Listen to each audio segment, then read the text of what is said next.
Well, greetings and salutations, everybody. Welcome to my YouTube channel. My name is John Campea, and this is our special open spoiler discussion of the finale, Loki Episode 6. We're going to discuss this in a full open spoiler format. Big warning and, heads up to everybody who's watching this. In case the title and what I said didn't just make it very, very clear, this is a full open spoiler discussion for people who have already seen the last episode of Loki. So if you haven't seen it, and you don't want to know spoilers, I highly suggest you just add this video to your favorites list, come back and watch it later, because we're going to talk about everything involving Loki Episode 6. And it's good to have you guys here. And well, guys, it's done. It's done. Hello to everybody. We just launched. We've got like 450 people in the chat. Good to have all you guys here. It's over. It's over. Loki is now done. It feels like just yesterday we were excited about WandaVision starting anytime soon, but now WandaVision's come and gone. Falcon Winter Soldier's come and gone. Loki has now come and gone. Now, I'm going to tell you guys right up front. I overall enjoyed Loki.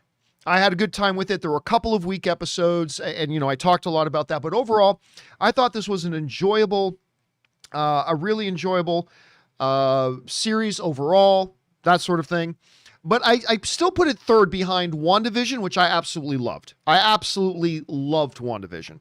And then I really liked Falcon and the Winter Soldier, so that's second. And then Loki is coming in third behind that, but still liked it. I liked the finale. The finale to me wasn't a complete home run, but overall it was a solid landing. It was a solid landing for the finale. It answered main things. It wrapped up main things. It left other things as open doors to lead into other MCU stuff, or as we now know, Loki Season 2. Now, of course, it was just yesterday that we were talking on the open spoiler, or on the, the pregame show. Somebody was asking, do you think there's going to be Season 2? And one of the things you guys remember I said was, well, look, there's a reason why Kevin Feige called WandaVision a limited series, because it is a one-shot thing, but he did not refer to Loki as a limited series. I said, so there's a reason for that. WandaVision was intended to be one and done. It's a limited series. Just got nominated for Best Limited Series at the Emmys, as a matter of fact. But Loki did not get that designation, so I said, there's a reason for that. Now, I didn't think they would announce a Season 2 immediately. I thought there would be a little bit before we get word on a Season 2, but there it is. They announced it right away, which meant doing multiple seasons was always part of their long-term plans. And listen, I want to spend really the whole time here today taking your guys' thoughts, comments, observations, and questions about the last episode of Loki. But just a reminder, these special spoiler videos, the play-in chats, the pregame shows, you don't use the tip link in the description of this video to get in a question. That's for the John Campea Show. To get in a question on these special videos, you simply use the YouTube Super Chat feature. That's how we keep these separate from each other so they don't get intermixed with each other. So that's how you do it if you want to fire one in. So I'm going to spend most of today just taking your guys' input, but I do want to say one thing. Leading into the final days before Loki Episode 6 came out, a lot of people started to shift towards the idea that it was going to be a Loki variant at the end. And I thought there was very good reason to believe that. I thought if you believed that the big guy at the end was ultimately going to be a Loki variant, you're not crazy for thinking that. This is a show about Loki. The main theme of this show has been about Loki really battling himself.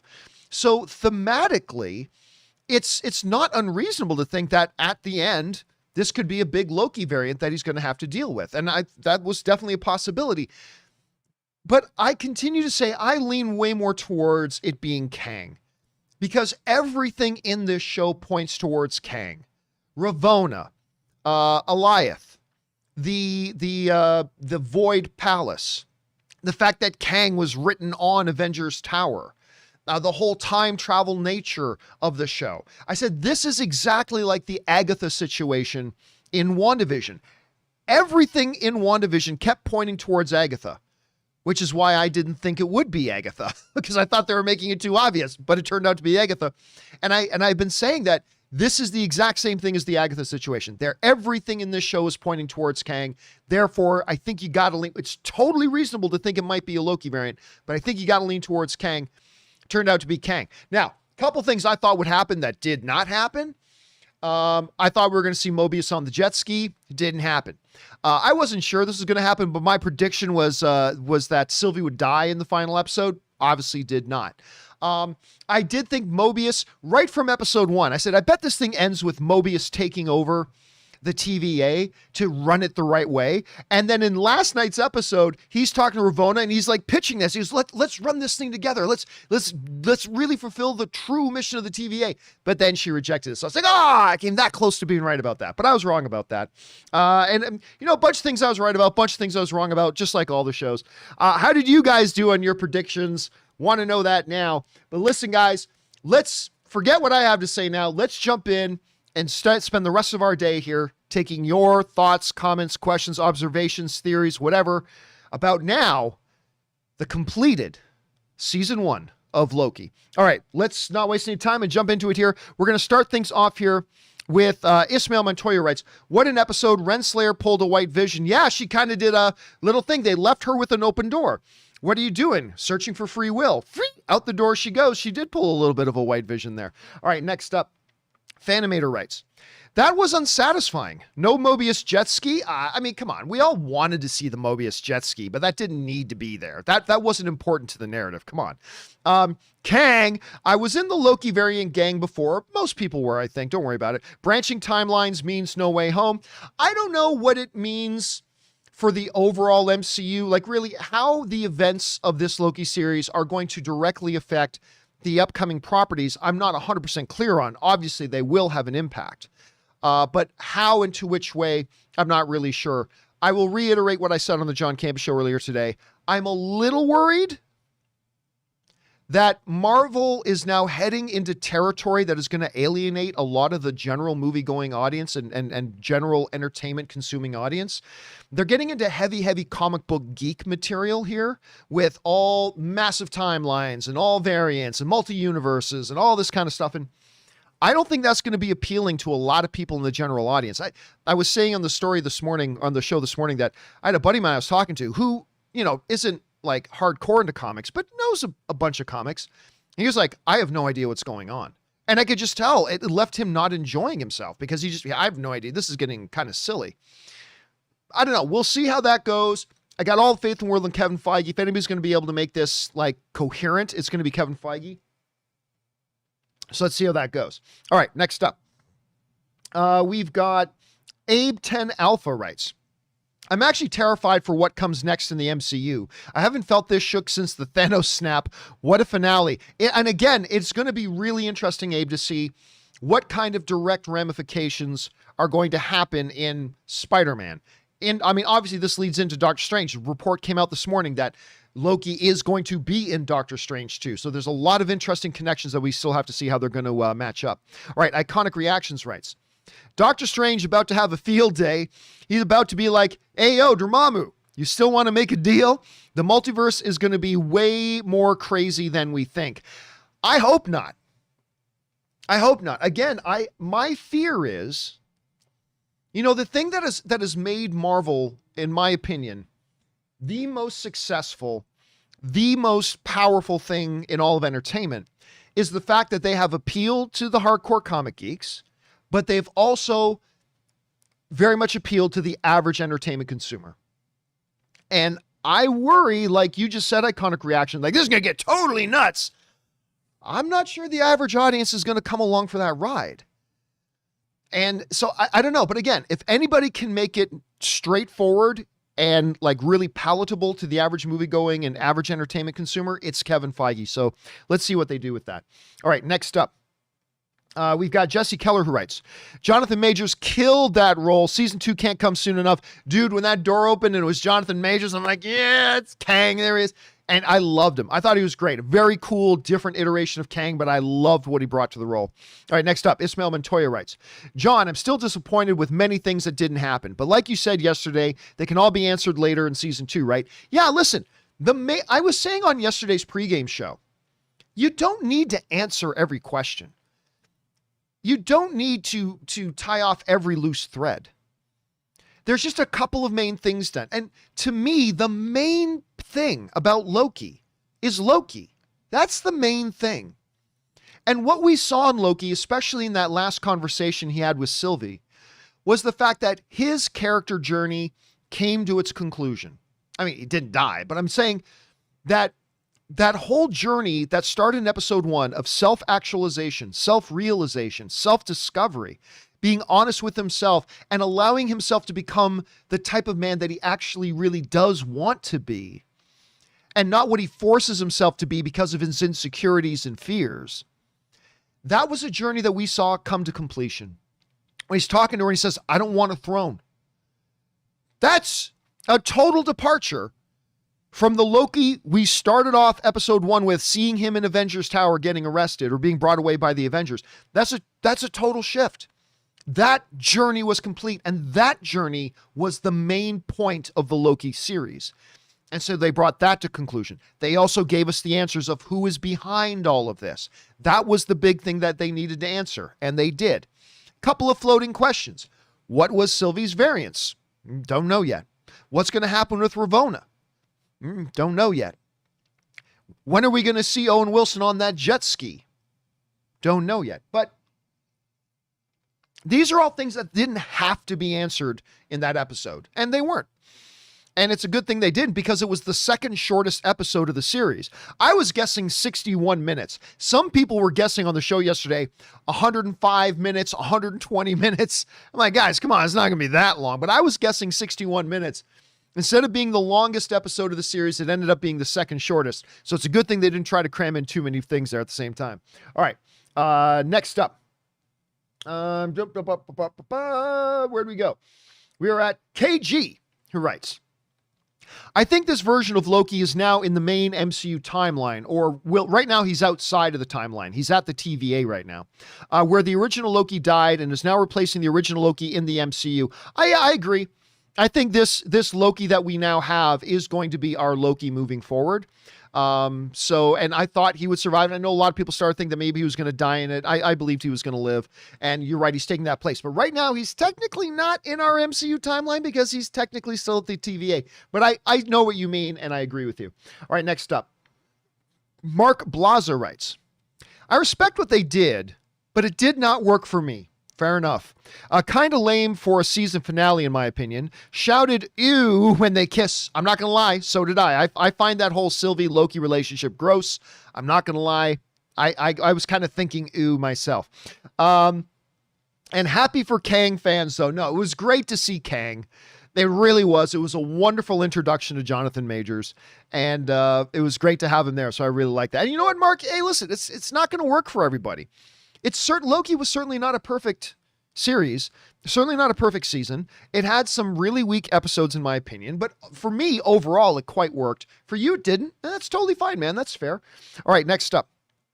Iconic Reactions writes, John, I don't know about you, but I love Jonathan as Kang. I did too. Jonathan Majors as Kang was great. His whole attitude towards life reminds me of a wise old guy who's just done with life. No, I love that aspect. First of all, I loved what they were doing. And by the way, congratulations to Jonathan Majors for getting nominated for Best Actor in a Series at the Emmys. Of course, he got that nomination for doing Lovecraft Country. Super thrilled for him. Anyway, it starts off with this like almost borderline genius, wacky conductor of the universe. And then when it comes time to just really where the rubber meets the road, he's like, look, I'm tired. I need somebody else to do this. And it's the two of you who are going to do it. I kind of love that kind of subtle transition because it was clearly the same guy. It's not like he suddenly changed personalities, but he went from one focus to another. And I thought that worked really well. I personally thought that worked really well. All right, next up. Lord Genome writes, I was sure that they wouldn't introduce a new character in the last episode. So much for a formula. They really do keep us guessing with these shows. But here's the thing, Lord Genome. It was sticking to the formula. I kept trying to tell you guys, this is the same formula they applied with Agatha. Everything in Agatha, everything in WandaVision kept pointing to Agatha, which made me think it was a misdirect like a dummy. So I didn't believe it was going to be Agatha until they finally announced it's Agatha all along. But yet it was the exact same situation. See, that's the exclusive reason why I really thought it was going to be Kang. because I recognize this is the exact same pattern that we had in WandaVision with the Agatha reveal. They're doing the same thing here. So I missed the boat with Agatha. I ain't going to miss it again. And that's why I really did think it was pointing towards Kang. So it was kind of following the formula if you really look at it. All right. Next up, we've got Iconic Reactions writes, over under 35%, we get an episode of What If about if Sylvie never killed Kang. Also, under 35%, I don't think so. Also, I didn't mind the kiss. It just made her betraying Loki hit harder. That's true. That's true. Now, a lot of you guys were guessing that we were going to see Sylvie betray Loki. And I actually bought into that a little bit. I think Sylvie dies, whether it's at the hand of Kang or at the hand of Loki himself, because she's going to betray him. A lot of you guys started writing in that you thought, and so while this wasn't really a straight up betrayal, she didn't kill Loki. She booted him away to safety, but still, a lot of you guys saw that coming. Her whole life has been about her desire to get at and kill the person she believes is responsible for her life of misery. And even when confronted with all this universal truth, it wasn't enough to make her overcome that rage that she's had her entire life. She's had that rage her entire life, and she just couldn't overcome it. And I thought that was a really interesting way they had that play out. All right, next up. Where are we at? The CTB channel writes, was Sylvie killing the Kang variant the plan all along? And where did Renslayer go? I'm so baffled by this episode. I'm not even sure if I liked it or not, but I damn sure am interested in season 2. Yeah, clearly that was Sylvie's plan all along. Look, to be fair, that was Sylvie and Loki's plan the whole time. Sylvie and Loki's plan the whole time was to go there and kill whoever it was they found was the person behind the curtain. That was the plan. Now, Loki, upon hearing all the ramifications from Kang, decided, all right, well, we can't kill this guy. Whereas Sylvie could not overcome that. So now, where did Ravonna go? You're not supposed to know. That's kind of the mystery. But I loved her last line when she said, I'm going to go, what was it she said exactly? I'm going to go search for free will. Is that what she was saying? I love that last line. It really does leave it as a bit of a mystery. Now, I know there were some people who believed it was going to end up that she was going to be in league with the villain, and clearly that's not the case. But I thought it was interesting that they left the Ravonna part open-ended. It gives us somewhere to go in a season 2. So, or maybe her popping up in another, maybe we'll see her in Ant-Man 3 as well. Who knows? But I kind of like that. All right, next up. That was CTB. Next up, we got Suthius writes, dude, the moment Mobius said, you're an analyst, right? I turned into Michael Scott. No, God, please, no, God, please, no. Kang is serious. I'll tell you what, when he said you're an analyst, right? I didn't pick up on it. I thought he was kind of like paying Loki a compliment for the detective work he had done earlier in the season when he figured out the variant is hiding in apocalypse events. So I thought he was just kind of paying him a compliment. But man, once I, as the audience member, realized he doesn't know who Loki is. And then Loki turns around and looks, and the statues of the timekeepers are now replaced with a statue of Kang. And that made more sense because, remember, before Loki came in, Mobius and B-15 were starting there. They're talking about all these branches. And she said, remember this, she said, well, what does he want us to do about it? And I didn't think anything about that when she first said, I thought, oh, maybe they're talking about Loki and they want to know what Loki wants to do. But I didn't know. But when she said now, in hindsight, when she says, what does he want us to do? She's obviously talking about Kang. Everything has been changed. Everything's been changed. And now Kang the Conqueror is there. And I just thought that was really, really cool. But I didn't pick up on it at first when he called him an analyst. So kudos to you for picking up on that right away. All right, next up. Suthius writes, love the visual of the timeline being what it seems to be to an infinite loop. It mirrors real world theories about our own universe being an infinite loop. Yeah, I did love that visual style. And as that, basically time as a giant ring force of energy starts to branch off and all these things, you really, it was a really great visual cue of the chaos that was now being caused. Because, yeah, it's great that we see the TVA dashboard with the little lines. Yeah. But to actually see that ring of energy that is the timeline, and then to see the branching, you could just feel the chaos that was happening. And far better than just Jonathan Majors explaining it, to visually see it was a great visual cue for that. And I thought that was a very well-used device there. I really did. All right, next up. Lord Genome writes, when the statue changed in the end, it reminded me of the monkey Abraham Lincoln monument. It totally did. It totally did. Monument in Burton's Planet of the Apes. What a twist. I had that exact same thought.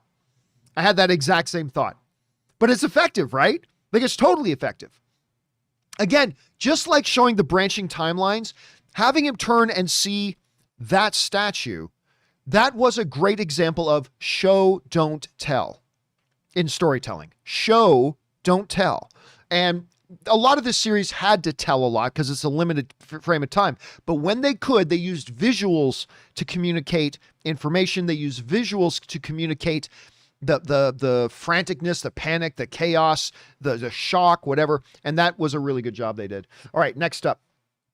We have Arcfire writes in, Season 2, a nice surprise. Floodgates are open now, and if I was Loki, I wouldn't have the faintest idea what to do next. Has to do something, but what? I mean, that was one of the things. When the whole thing happened, what Tom Hiddleston, we should talk about the performance of Tom Hiddleston there for a second. Because Tom Hiddleston, without saying a word, after he got kicked by Sylvie through the portal and now he's back at the TVA, Tom Hiddleston's performance, just sitting there, so beautifully communicated his feeling of helplessness. He just didn't know what to do. He didn't know if there was anything he could do. He just felt helpless. And Hiddleston's performance communicated that so perfectly and so beautifully. It was just a well done moment. It was a really well done moment. All right, next up, we go Suthius, who writes, possible we get Loki Season 2 in 2022 before Ant-Man 3. Possible. I mean, I haven't read anything about any specifics. I don't think anything official has come out, so that's possible. Arcfire writes, one of two. I'm going to enjoy seeing a slow burn through different movies/shows of all MCU characters slowly catching on to the threat of Kang. I got something to say about that, but let's get to 2 of 2 first. Love this episode, by the way. Loki knowing what he knows about Kang means he gets to stay a major player in the MCU for a while longer, I guess. Yeah, now listen. The whole point you just made is you're going to enjoy watching a slow burn through. I don't think this multiverse thing is going to be a slow burn. For those of you who've watched me for a long period of time, I've been saying ever since shortly after they announced Doctor Strange 2 in the Multiverse of Madness, I've been saying, totally as fan speculation, I have no insider information. I've been saying that I believe that Doctor Strange 2, the Multiverse of Madness, is going to be the movie where they shut down the multiverse. I've been saying that for over a year. That the main story of Doctor Strange 2 is that the multiverse, and this is long before Loki ever came out, but is that the multiverse is getting out of hand. It's threatening the very existence of reality. And ultimately now Doctor Strange has got to shut it down. And now after watching Loki, I believe that now more than ever. Even the comic books themselves, both Marvel and DC, at some point in their histories, at several points in their histories, just said, hey, we have to come up with a big event that just shuts down all the 5,000 Earths and all the multiple dimensions and all that kind of stuff and bring everything into a coherent story. The comics themselves have done that, and I believe Doctor Strange 2 in the Multiverse of Madness is going to be that. I could be way wrong about that. I'm just speculating. But after watching Loki, I believe that even more. So I don't believe it's going to be that slow of a burn. All right, next up. Let's see. JSW11984 writes, wow, did not see that coming. Love the finale. Quite a few sad moments in it. I guess Feige was right when he said that this would fully change the entire MCU. Oh yeah, Season 2. I guess it will drop after Ant-Man 3. Again, I'm not sure if it'll come after Ant-Man 3 or before. I mean, logic would kind of dictate that it would come after, but it's totally possible it could come before. We'll have to wait and see. And yeah, Feige was right this time. Listen, before every Marvel movie or series, Feige says, oh, this is going to change everything. Remember what he said about Black Widow? Oh yeah, Black Widow, the Black Widow movie is going to totally change the way we see Natasha and her role in Infinity War and Endgame. And it's like, ooh. And then we watch Black Widow. And I like Black Widow. I do. But it's like, this doesn't change shit, Kevin. This doesn't change anything about the way I see Natasha or her role in Infinity War. This doesn't change nothing. So that's happened a lot. But with Loki, he was totally right. He was totally right. Okay, next up. Suthius writes, I wish there was a bit more with Mobius and the TVA. Yeah, but they weren't the central part of the story. I mean, yeah, it would have been nice, but it wasn't necessary. They really needed to, for what time they had, what time they chose to have, that's where the story needed to be told. Was in that room with Kang, Loki, and Sylvie. That's where the story needed to be told. That's where the attention needed to be. And we'll get more Mobius and the TVA later on. All right, next up. My buddy Kevin Rubio writes, what the actual fuck? I know, it was a little bit crazy, wasn't it? It was a little bit crazy. Next up, Tim Platt writes, so wait, are there multiple Mobiuses or did Loki just get wiped from existence? Maybe Kang just mind wiped all the workers at the TVA. This is madness. Madness, I say. Is it? Or is it the exact same thing as, say, Back to the Future? Right? Because once, Michael J. Fox comes back to his future, everybody else's people's minds weren't wiped. It's just that time had been changed. Their reality had been changed. And in that reality now, Mobius had never met Loki. Now, look, whenever I say this all the time, but whenever you get into stories, movies or TV shows that involve time at all, there are always logic holes. Always. Even the best of them. There are videos on YouTube that chronicle like all the logic problems with Back to the Future or Star Trek Voyage Home, which is like one of my favorite Star Trek movies, maybe my absolute favorite Star Trek movie. But they all have problems and logic holes. And so there will be those here. But again, think of it in those terms. Think of what happened in Loki's finale at the end of that episode, kind of like a Back to the Future event. It's just that reality had been changed for all those people. How it's going to affect everything and in what way the consequence is going to play out, I don't know. We're going to have to wait and see. But it is as Kevin Rubio said, a what the actual fuck kind of situation. All right, next up. A-Rod 2006 writes, so essentially, Thanos is a kitten compared to Kang the Conqueror. Yes. The Avengers are going to get wrecked. I mean, listen, a lot of people were asking a very great question after Endgame. How do you increase the threat after the Mad Titan? How do you possibly raise the stakes after the most powerful being in the universe with an Infinity Gauntlet wiping out half life in the galaxy? Well, there were a few options. I mean, some people thought maybe this will just make them rush bringing in Galactus, maybe. Doctor Doom, and Kang.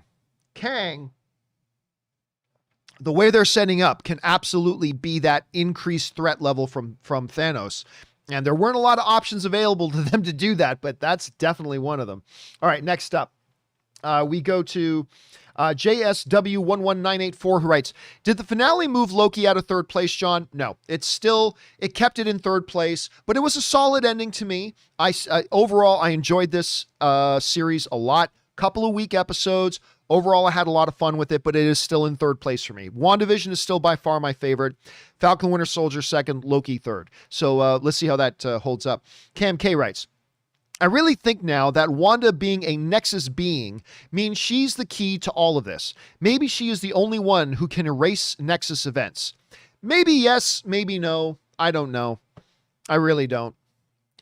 Because it's a little inconsistent calling her a Nexus being. But if she's a Nexus being, should the TVA have not been alerted to her right away and immediately pulled her out of the timeline? I mean, I don't know. We're going to have to wait and see. There are still a number of question marks I have regarding WandaVision. And that whole Nexus being thing is one of them. And how does that tie into all of this? And I just simply don't know. I mean, that is definitely a possibility, Cam. That is definitely a possibility. But right now, I just don't know. So we're going to have to wait and see. All right, next up. Suthius writes, presuming the next 5 to 10 years will will be all about multiverse and Kang. I don't think so. Do we think the general audience will be ready for such wonkiness? It'll be interesting. I also don't think so. I don't think the next 5 to 10 years are going to be about Kang and multiple dimensions and time travel and all that kind of stuff. I really don't. I think this stuff has a very short shelf life. It's going to be thrilling and exciting for a while. But again, I don't expect Kang to be around all that long. I think he gets ended, or at least he may not necessarily be ended, but I think this particular storyline with all this kind of stuff, I think this comes to a conclusion in Doctor Strange 2, which is why I think Kevin Feige always said, hey, this is a 3-film arc.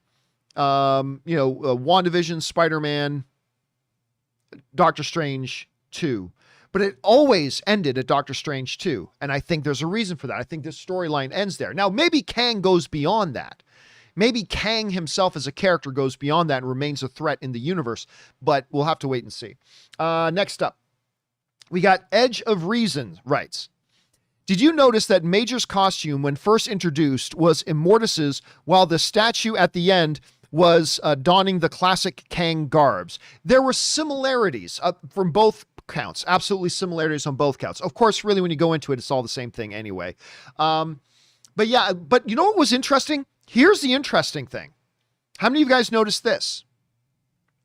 With Loki, the variants of Loki, yes, there were other variants that looked just like Tom Hiddleston, but you had the Sylvie Loki, you had the Crocodile Loki, you had the Richard E. Grant Loki, although maybe that was still supposed to be Tom Hiddleston just as an old man, maybe. But then there was the big guy with the hammer Loki. They all look different. When Kang was explaining the situation to Loki and Sylvie, did you guys notice that all the Kang variants looked exactly alike? Did you notice that? When he was bringing up the little images of them, they all looked 100% exactly alike. He even made a joke about it. We pay each other compliments. Nice nose, right? And I thought that was interesting, that none of the variants had any change in appearance. They all looked exactly the same as him. So I thought that was kind of interesting. What does that actually mean? I don't know. I don't know what actual meaning that has, but I just thought, a lot of meaning or not, I thought it was very interesting. All right, next up. Cam K writes, I think when Wanda was prophesied to bring the end of the world/worlds, I think they may be talking about the end of the other universes/timelines. Possibility. Again, let's look to Doctor Strange 2. We know Wanda is going to be playing an important role in Doctor Strange 2. If that prophecy about her is to end the timelines and end the universes, that plays right into my theory that Doctor Strange 2 and the Multiverse of Madness, and listen to that title, Multiverse of Madness. And what Kang was saying, that the multiverse being there is a threat to all of reality becoming undone. I believe that points again to we're going to have this particular storyline brought to an end in Doctor Strange 2. Again, don't take that to the bank. That's just me theorizing. I could be wrong about that, absolutely. But I personally think all signs are pointing that way. We'll see.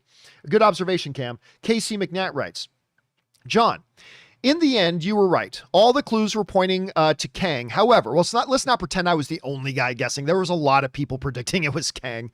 All the clues were pointing to Kang. However, it wasn't the real Kang. Sylvie just released him on the whole multiverse, and now everyone's in trouble. Oh, he was the real Kang, yes. Don't try to fudge with the facts. That was Kang. And yes, there are other versions. There are other variants of Kang. But even this Kang said, I have been called many names. Conqueror, of course, he's Kang the Conqueror. This was every bit Kang. This was not pseudo Kang. This was not sort of a Kang. This was Kang. And there are going to be others. There's going to be many others. But if you understand the comics, you knew there were going to be many Kangs anyway. But this is 100%. The Jonathan Majors we saw last night is 100% Kang. Just as the next Jonathan Majors Kang we see is going to be 100% Kang. So yeah, there's that. All right, next up. Alpha writes, so it was Kang, not just the Conqueror. Yeah, absolutely, it was Kang. But that was, of course, a little wink of the eye saying, I've been called Conqueror. Of course he said that, because he's Kang. All right, next up. Marie Seifring writes, felt sorry for Loki because Mobius doesn't remember him. Yeah, that must have been hard. Maybe a different timeline Mobius. Loki is alone again. Again, I don't think it's a different timeline Mobius. I just think reality changed. When we saw the timeline going into absolute chaos, I just think reality changed. And when Loki got there, he's just coming to that realization, adding to that already big sense of hopelessness he had just when he came through the portal in the first place. And already feeling hopeless, he goes to talk to Mobius and then realizes Mobius doesn't even recognize him, sees the statue. It was a brilliantly done scene. It was a really, really good, well done scene. All right, Suthius writes, with Renslayer gone, well, is she gone? She just stepped through a door. I don't know that she's gone. With Renslayer gone, who's in charge now? Could we, Loki, somehow rise up the ranks and do what he initially said he was going to do, take over the TVA? No, I think it was very clear what the situation was at the end there. Mobius and B-15 were now running the TVA. Which is kind of what I predicted in episode 1 would ultimately happen, but I didn't predict it would happen that way. So we'll check that one off as that I was wrong on that one. But I thought it made it pretty clear. It was Mobius and B-15 were there, the ones that were there that were kind of coordinating everything at that point. So I don't think Loki has any desire to take over the TVA. I mean, maybe at some point they just say he naturally becomes that and they want to elevate him, but we'll see. But for now, it looks very clear that B-15 and Mobius are the ones in charge now, I think. All right, next up, Marie writes, I can see Loki in season 2 being a bit like Cassandra at Troy. He knows the truth and tries to warn others, but because of his past, no one believes him. A little bit like a boy who cried wolf situation. A little bit of a boy who cried wolf. I think you're right about that. I could totally see that playing in, but again, we're going to have other things that happen between now and whenever season 2 comes out. So I don't think season 2 is where everything's just going to pick up. I think some events are going to be resolved in other MCU properties. And then when we get to season 2 of Loki, some things will remain, some things will be different, but we'll have to see. But that's a good observation, Marie. All right, next up, Casey McNatt writes, poor Loki, all along, again, lost his girl, and now he lost his bro because Mobius doesn't remember him. Yeah, he comes to this realization, I don't want a throne, I just want to save reality. He gets rejected by Sylvie, kicks him through a door, then his only other friend in the world no longer recognizes him. It's been we'll just say it's been a bad day for Loki. It's been a bad day for Loki. Marie Seifring writes, Loki becomes a more prominent character in the MCU going forward as foe of Kang. Sylvie becomes Enchantress. I hope you're right about the first part. Now, you guys know Steve Rogers is my favorite character in the MCU. My second favorite character is probably Loki. I would love to see him take on a more prominent role in the MCU. I don't know that he is, but I hope you're right about that. Sylvie becoming Enchantress, I don't see any evidence to believe that, but it would kind of fit. It would kind of fit. So I'd be down for that. I'd totally be down for that. All right, next up. Where are we at? We are at Casey McNatt, who writes, how long do you think it will be before we get Loki season 2? Do you think we will get it before or after Ant-Man 3? Again, I don't know. I honestly, I won't be surprised either way. Once they actually give us that answer about will it come out before Ant-Man 3, will it come out after Ant-Man 3, I won't be surprised either way. I mean, if I had to bet $1 on it right now, I would guess after Ant-Man 3, now that I'm thinking about it. But again, I won't be surprised at all if we find out it's before. All right, Velocity writes, Marvel just isn't great at mysteries, are they? I think they are great at mysteries. If you're talking about Kang, remember, even everybody who did know about Kang, they all thought it was going to be a Loki variant. But on top of that, you have to remember this. You're making the same mistake, Velocity, that I made in WandaVision. I thought they were making it too obvious that it was going to be Agatha. But what I failed to realize was that 95% of the people watching WandaVision have never heard of Agatha Harkness. Never heard of her. Yeah, there were those 5% of us that knew about Agatha Harkness from the comics. We could recognize the brooch and understand the significance of her wearing a witch costume and all that kind of stuff.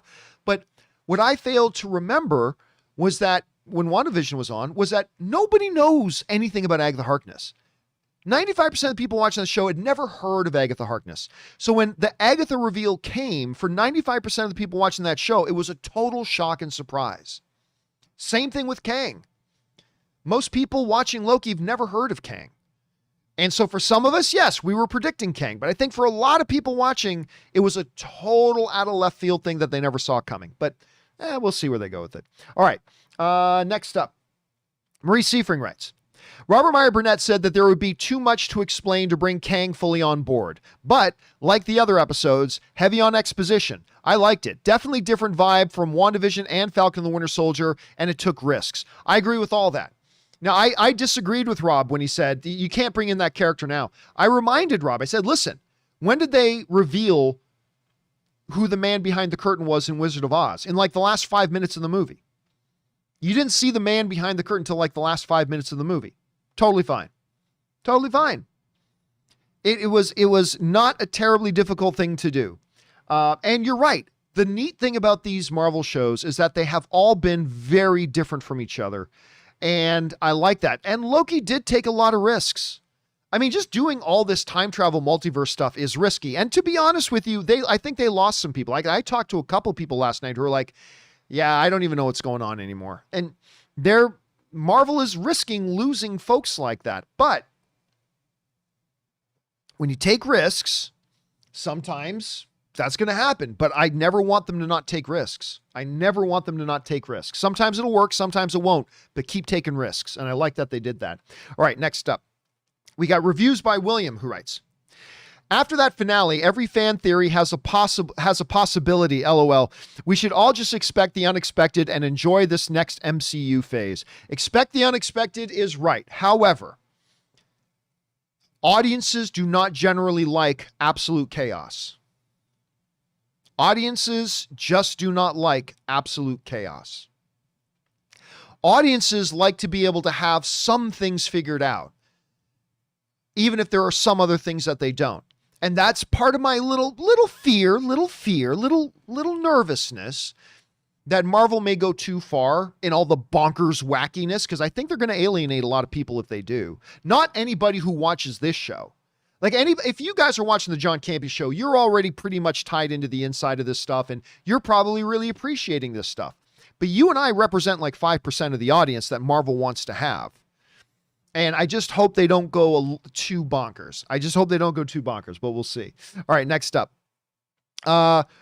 Guarav Aurora writes, when Wanda heard her kids at the end of WandaVision, it was probably during the time the multiverse broke. Thoughts? Again, I don't believe she heard her kids. I believe that was a memory, because if you go back to WandaVision and play back that scene when she's in the cabin and she hears her kid's voice, that was simply the same audio cut from earlier in the episode when her kids were calling out to her from the street. It's the exact same audio. All it was they copied the audio from that and played it back. So it was really more of a memory or anything else. So I don't believe she actually heard her kids calling out, because it's been verified. It's the exact same audio. So I don't know what's going on. I think she's trying to find a way to bring those kids into reality. But again, we talked about this in the finale spoiler discussion of WandaVision. I mean, there's a lot of different things it could mean. So we'll have to wait and see. All right, next up. Dragon 10 writes, slightly prefer WandaVision because it was more consistent, but a solid series overall. Music was fantastic, Dragon 10. I absolutely agree. Music was fantastic in this episode. Love these spoiler talks, John. I love doing the spoiler talks. It's great. It gets me more invested in the show. Doing the pregame shows and the spoiler discussion gets me as a fan more engaged in the show, and I like that a lot. But yeah, I would say I significantly preferred WandaVision over Loki, even though I did enjoy Loki quite a bit. But yeah, good, solid series overall. A lot of repercussions are going to happen in the MCU as a whole. And I hope to see Loki brought to a bigger place of prominence within the MCU. But we'll see where they go. All right, next up. We've got Ryan Hewitt, who writes, this finale has me so hyped for what's next in the MCU. I didn't think the stakes could get higher after Endgame. Yeah, because Endgame, the stakes were half of all life in the universe. The stakes are now the end of all reality. The end of all reality. That's what's at stake now. The question is, where does the MCU go after that? When you come to a point where what is at stake is the end of all reality of everything everywhere, what's next? The Donahue gang holding up banks in central Chicago? Is that the next big bad guy? I don't know, but it's going to be interesting to see how they navigate this over the next couple of years. All right, next up, BW Rosa writes, John, Sylvia just screwed the MCU and turned it into the MCMU with her killing of Kang, but not the Kang. Again, it's a false distinction. Each one of the Kangs are the Kang. Anyway, so I believe things are about to get nuts soon. Oh, they're absolutely about to get nuts. Sylvie didn't buy what Jonathan Majors was selling. And she was so consumed with her lifelong rage and anger and thirst for revenge that she couldn't pass it up when the opportunity was there to take it. And she ignored the warnings. And so, yeah, she really did condemn. I mean, she's not the villain here, but it was her mistake that is going to plunge the MCU into the chaos it's about to go into. So we'll see how that all resolves itself. All right, next up, Steve Cunnin writes, although I thought that Kang wouldn't be the new Thanos, still don't. He kind of has to be in multiple movies now, right? Lots of consequences after tonight. Over under 60%. A Spider-Man trailer drops this week. I will go under 60 that it drops this week. Under 60 that it drops this week. But not a lot under 60. I will go over 60 that within the next 2 weeks. Right now, I'd set the over-under at about 35 to 40% this week. So a solid chance it could drop this week. But once we get into the following week, I'm going to guess even higher. Like, yeah, I think it's coming soon. All right, next up. We've got BW Rosa writes, I think we can see, you probably meant now. I think we now can see where this all connects towards Doctor Strange 2. And later on with Ant-Man and Wasp 3, because season 2 of Loki will tie into that. Maybe yes, maybe no. We have no idea what season 2 of Loki is going to be. I don't expect season 2 of Loki just to pick up right where season 1 left off.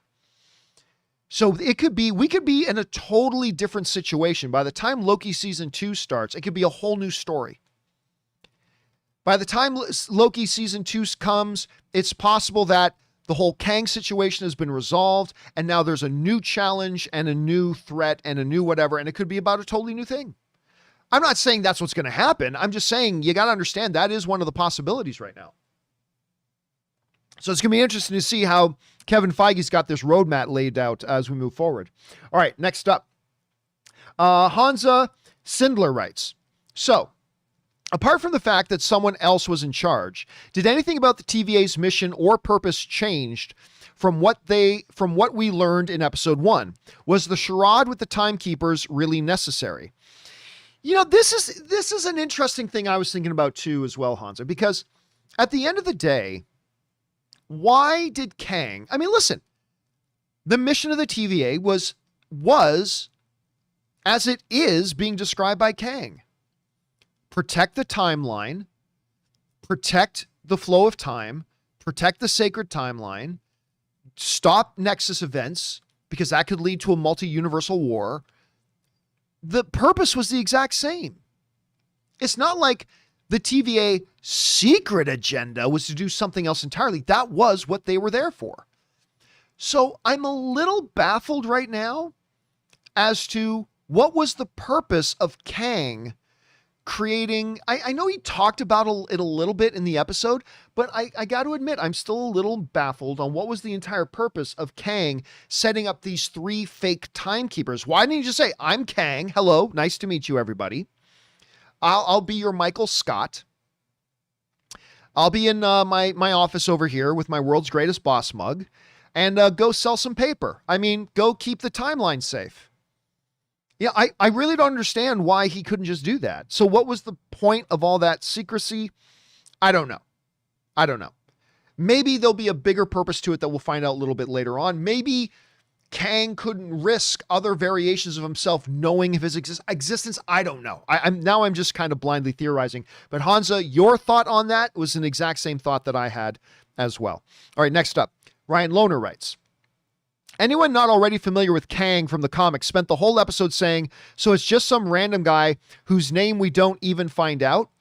But listen, I don't agree with that.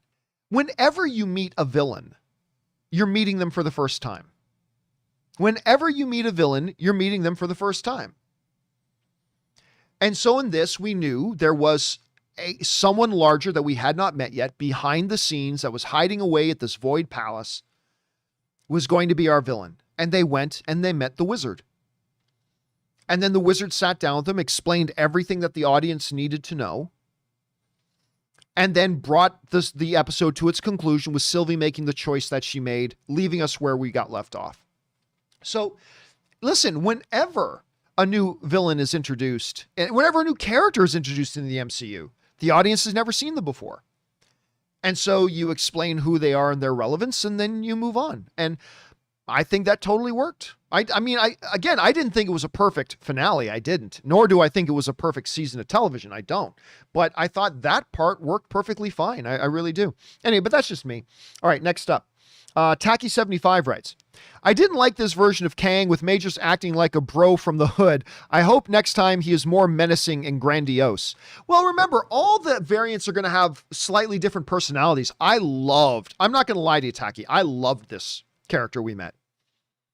Infinitely confident and self-assured, like laughing at them when they thought they were going to try to kill him, right? And all that kind of stuff. But then when things needed to get serious, it got serious. There was no need for Kang to be, I am Kang, and you shall lick my boots and my nipples. Like there was no need for that. He was the guy in charge of time and reality. He was supremely confident.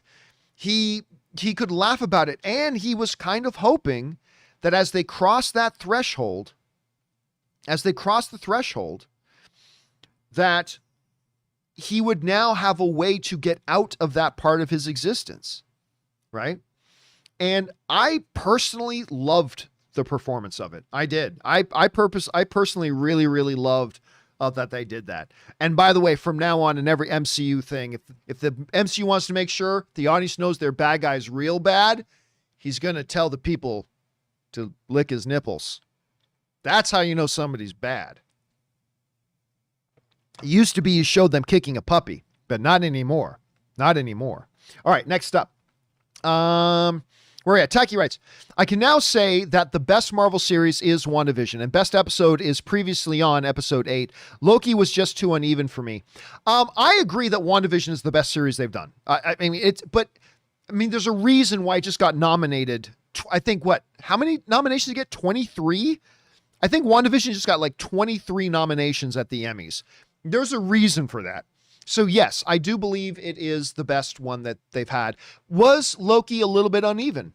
Yeah, I would say yes. I think it was a little bit uneven. I don't disagree with that at all. I still think overall the product was very good and I enjoyed it, but uneven? Absolutely. Absolutely was a bit uneven. All right. Next up, we've got, where are we at here? Late Paul writes, 1 of 2. Hey, John, really enjoyed the finale. Jonathan Majors was amazing as He Who Remains. However, was a bit disappointed that we got a cliffhanger. Unlike WandaVision, which ended with a setup for the future, but still told a complete story. Upside is we get a season 2. Thoughts? Yes, but remember, Late Paul, that's the entire nature of a limited series. WandaVision was meant to be a miniseries. It's a one-shot limited series. So in a one-shot limited series, you have to answer far more of the questions.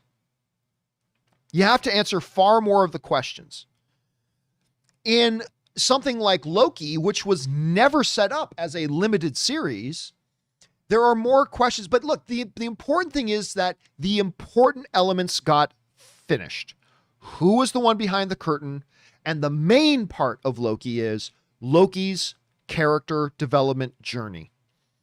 And that character development journey started in episode 1 and came to its nexus, if you will, in this final episode when he finally, I think, says to himself and believes it, I don't want a throne. I don't need a throne. I just want to save reality. I just don't want anything to happen to you. That is the completion of that journey.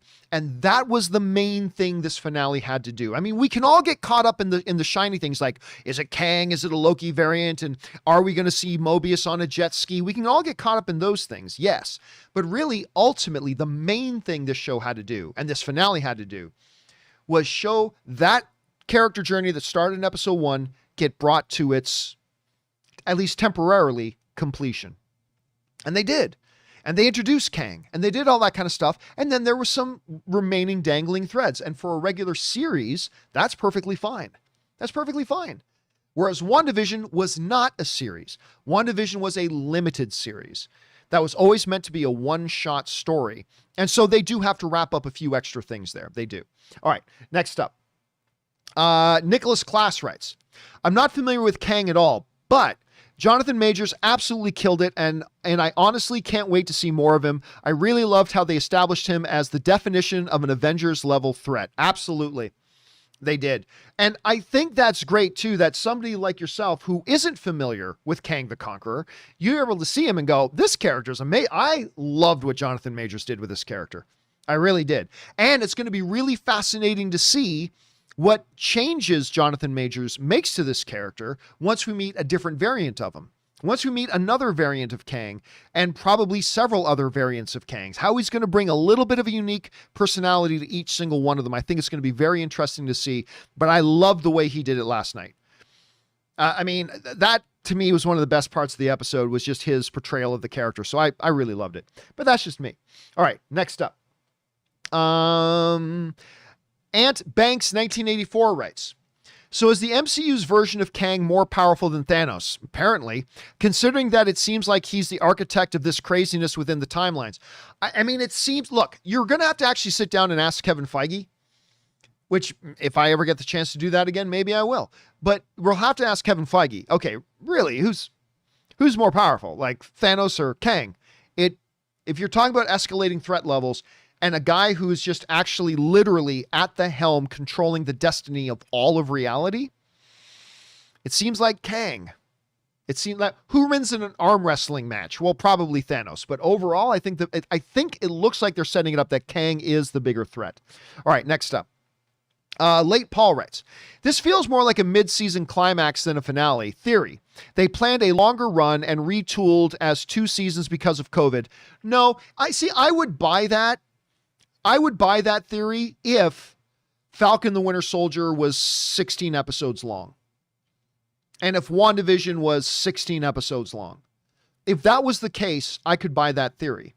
But the reality is they only planned them to be. I remember they announced long in advance that that Falcon the Winter Soldier was going to be 6 episodes. And so this seems to be the length that they're going. WandaVision, I didn't realize we got such a treat because they gave us 9 episodes. It was 9, right? I think it was 9. We got 9 episodes of WandaVision, but it seems like 6 is going to be the way moving forward. 6, 7, 8, that's what it seems like. So no, it looks like it always was the plan that it was going to be 3. All right, next up. Delusional Patriots fan writes, before the Kang reveal, when that door opened and Ms. Minutes had the evil glare, I yelled, oh no, Geo has to eat a clock. Man, I'll tell you what. So it turns out, yeah, Ms. Minutes was not the big bad guy. She was, as she has always been, she's worked for the TVA, and that means the guy running the TVA. But I still remember, you guys remember, I said this on one of my shows. I said, look, I think it was around episode 3 or 4. It was probably after episode 4 because I said, look, some people are asking if we're going to see Miss Minutes back again. I said, look, take this for what it's worth. But I have somebody, a source who granted, and I said this, I said, he is not the most reliable source. Again, my apologies because I know he's watching this show. Said he's not the most reliable source, but told me that Ms. Minutes was only going to be in episodes 1 and 2. I said, I didn't know whether to believe that. But now that we haven't seen her in episodes 3 or episodes 4, it's kind of looking like maybe he was right. Well, then, of course, Ms. Minutes showed up in episode 5.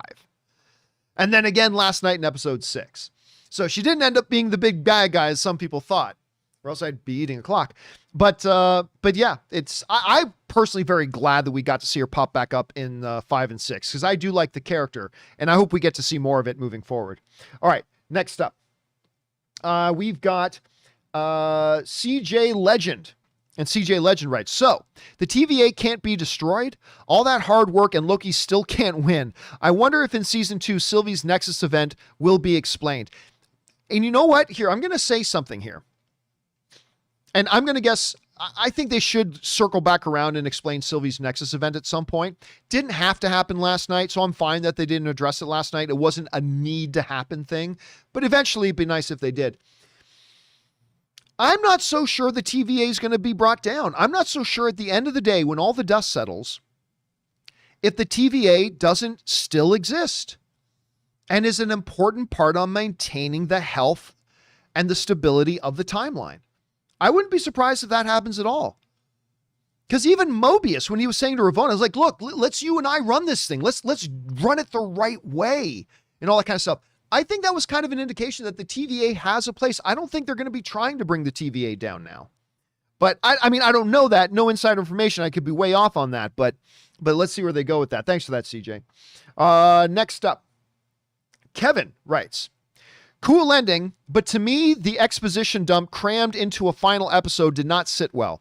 The stakes have been set, but in an underwhelming way. I mean, yeah, listen, I said before, and I will say again,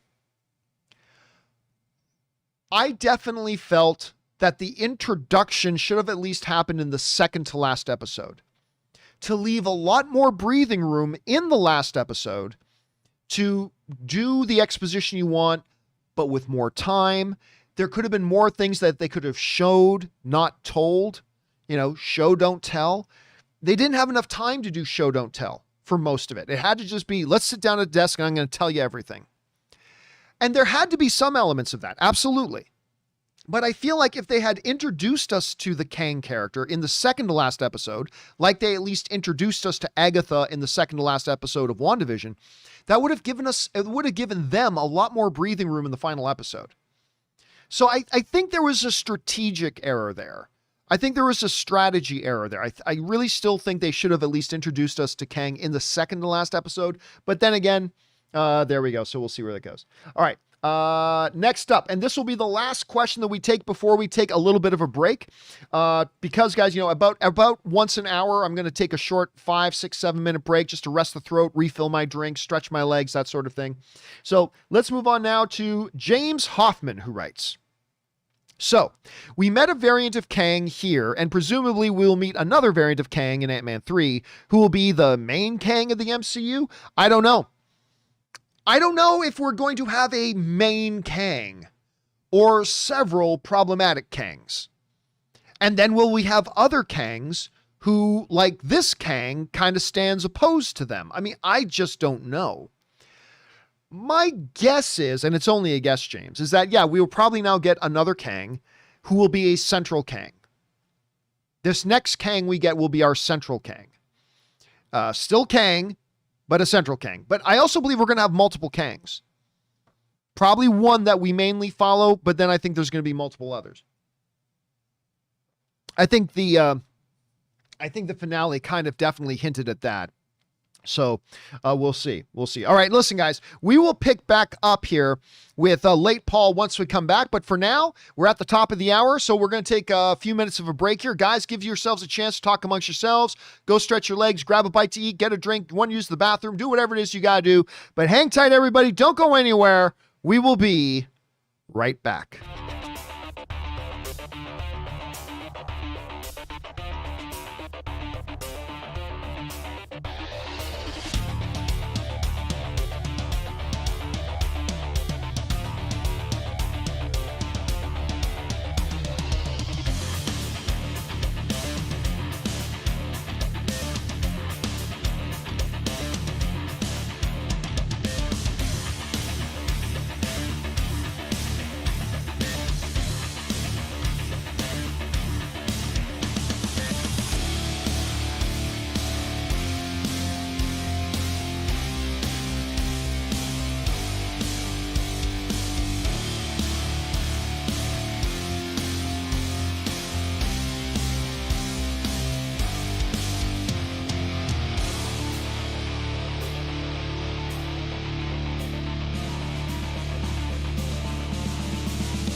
Okay, guys, and we are back. Thank you so much for your patience and indulgence as I took a little bit of a break there. For now, let's get right back to your comments and questions about Loki, episode 6, the finale. Let's keep rolling here. The next one up is Late Paul, who writes 1 of 2. Hey, John, where do you think Ravonna went? My theory is she went back in the TVA's own timeline to reset it. I don't think so. She specifically said, I'm searching for... She just kind of implies she's looking for something, right? It didn't seem like she had a specific mission. It seems like she was looking for something. So where she went, no idea. No idea where she went. But I think it was more she was on a quest for answers. That's what it seemed to me. Where she was going for that quest has something to do with the documents that Ms. Minutes gave her near the end. But we have no concrete evidence about what that was one way or the other. That's how we get the new statue, and why Mobius and B-15 don't remember. No, again, I don't think so. That didn't seem to be what it was she was trying to do. This all seems like it's a direct result of what happened with Sylvie stabbing Kang, more than it had anything to do with Ravonna doing anything. All right, next up, Late Paul also writes, so whilst I was a bit disappointed not having a real ending, at least my favorite Sylvie, Mobius, and Alligator Loki get to live another day. I don't know if we'll ever see Alligator Loki again. I don't know if we'll ever get to see Alligator Loki again. Maybe am I the only person that was not like completely enamored with Alligator Loki? I thought Alligator Loki was cute, but I'm like reading all these things online. Like people are flipping their lids for Alligator Loki or Crocodile Loki, whatever they said it was. Now, I don't know. I thought it was cute, but I instantly forgot about it. But a lot of people seemed really in love with it. All right, next up. Late Paul also writes, a very talky finale, true. I enjoyed it, but I imagine a lot of fans are disappointed at not much action, a couple of brief fight scenes. Well, maybe, but think about WandaVision. WandaVision didn't have an action sequence until the finale. There wasn't a single action sequence until the finale. And that's the best show they've done. It doesn't have to have action. There doesn't need to be action for it to be a compelling, fantastic, wonderful, engaging story that gets us wrapped up. So yeah, look, there are some people that come to any comic book property and they're just looking for the explosions. They're looking for the boom, bang explosions. Yeah, there are some people like that. Sure. And that's fine. If that's what you look for in your entertainment, nothing wrong with that. But I thought there was a lot of good stuff. Talking can be great. One of the greatest films of the past 20 years, The King's Speech, is all a talky movie. There's two guys talking, but it's brilliant and I love it. And WandaVision was just a lot of talking, but I think it's the best show they've got so far. Anyway, next up, Yo Pierre writes, great setup for phase 4, disappointing finale for the series that led us on with many unanswered questions. Felt more like a season finale, part 1 of 2. I disagree with that. I wish it tied up some loose ends. Your thoughts? I disagree. I think, listen, the main point of this show was Loki and his character development. That's the whole main point of this show.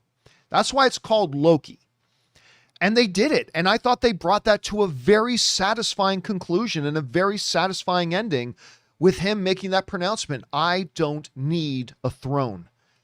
And our first sign of true selflessness from him, and I just want to protect you. I mean, we saw selflessness from the other Loki that died in Endgame trying to save his brother, but in this journey, that was the most important thing, and they brought that to conclusion.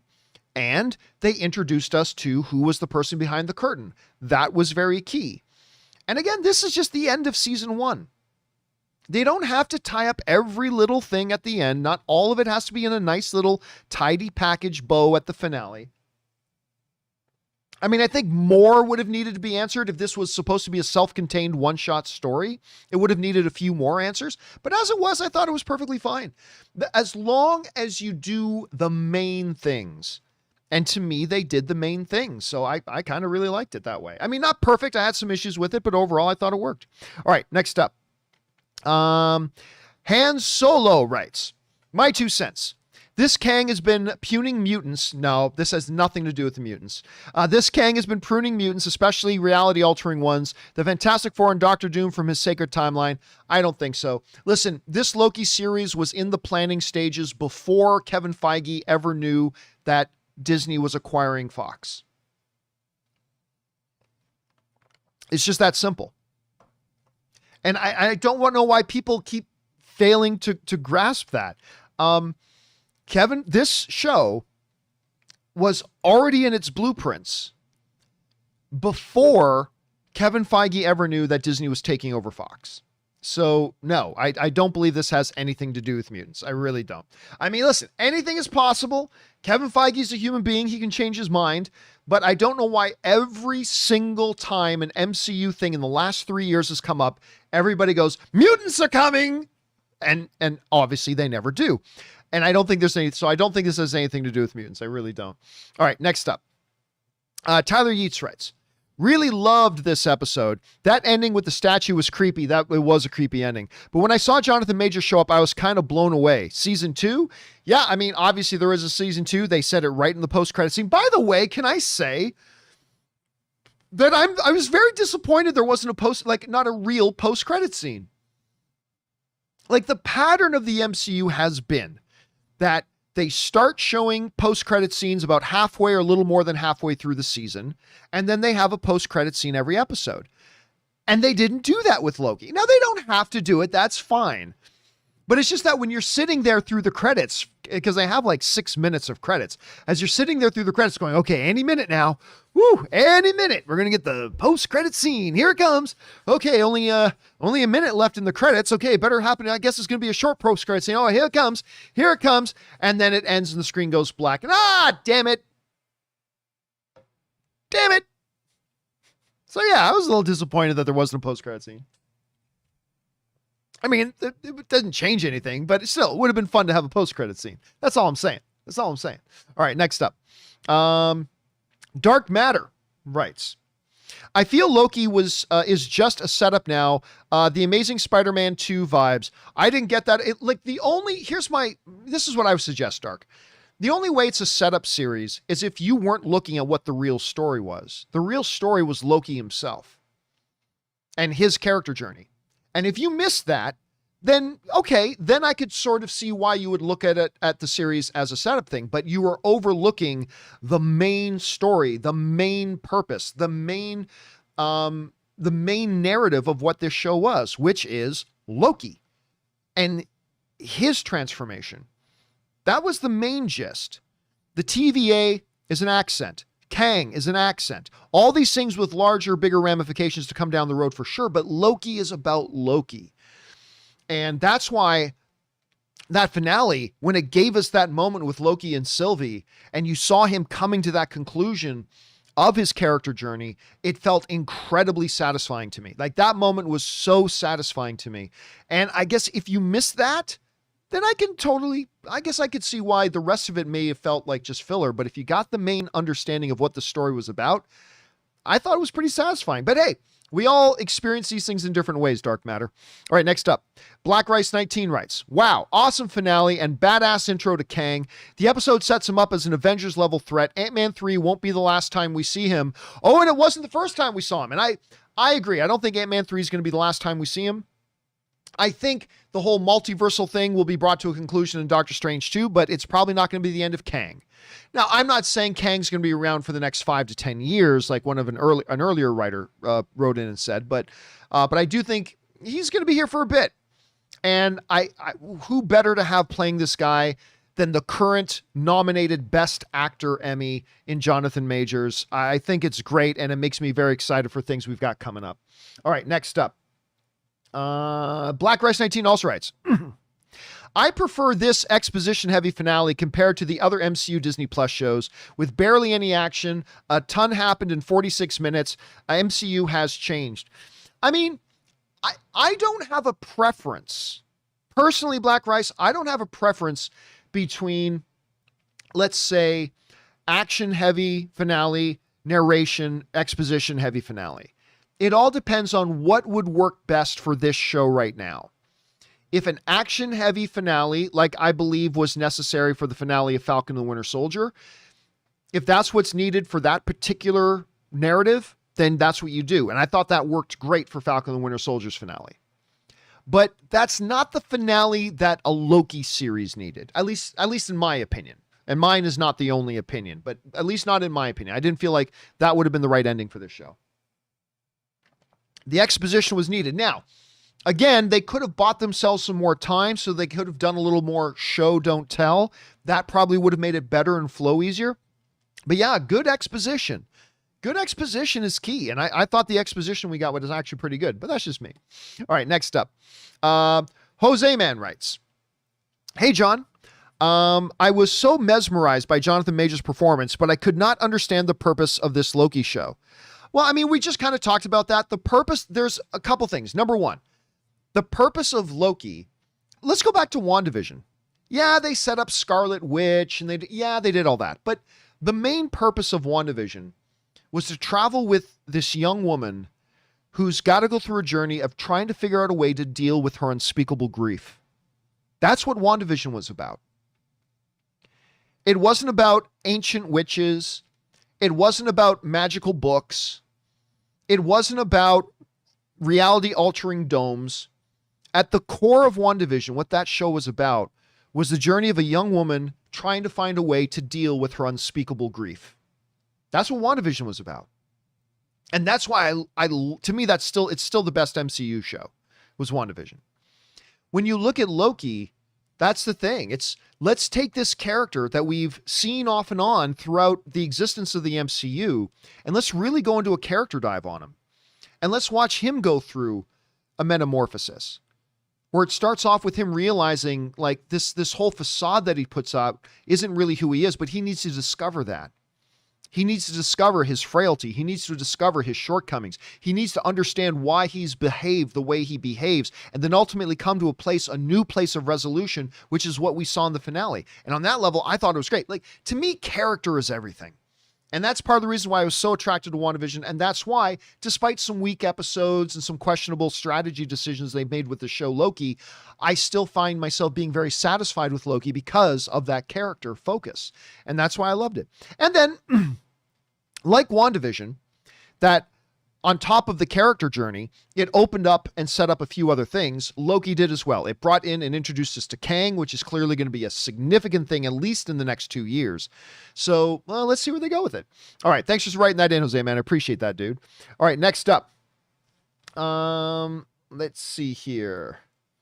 Next up, we've got Tacky75, who writes, Hollywood Reporter, Loki to appear in Doctor Strange 2. Yes, we talked about that on the John Campea Show today. Totally makes sense.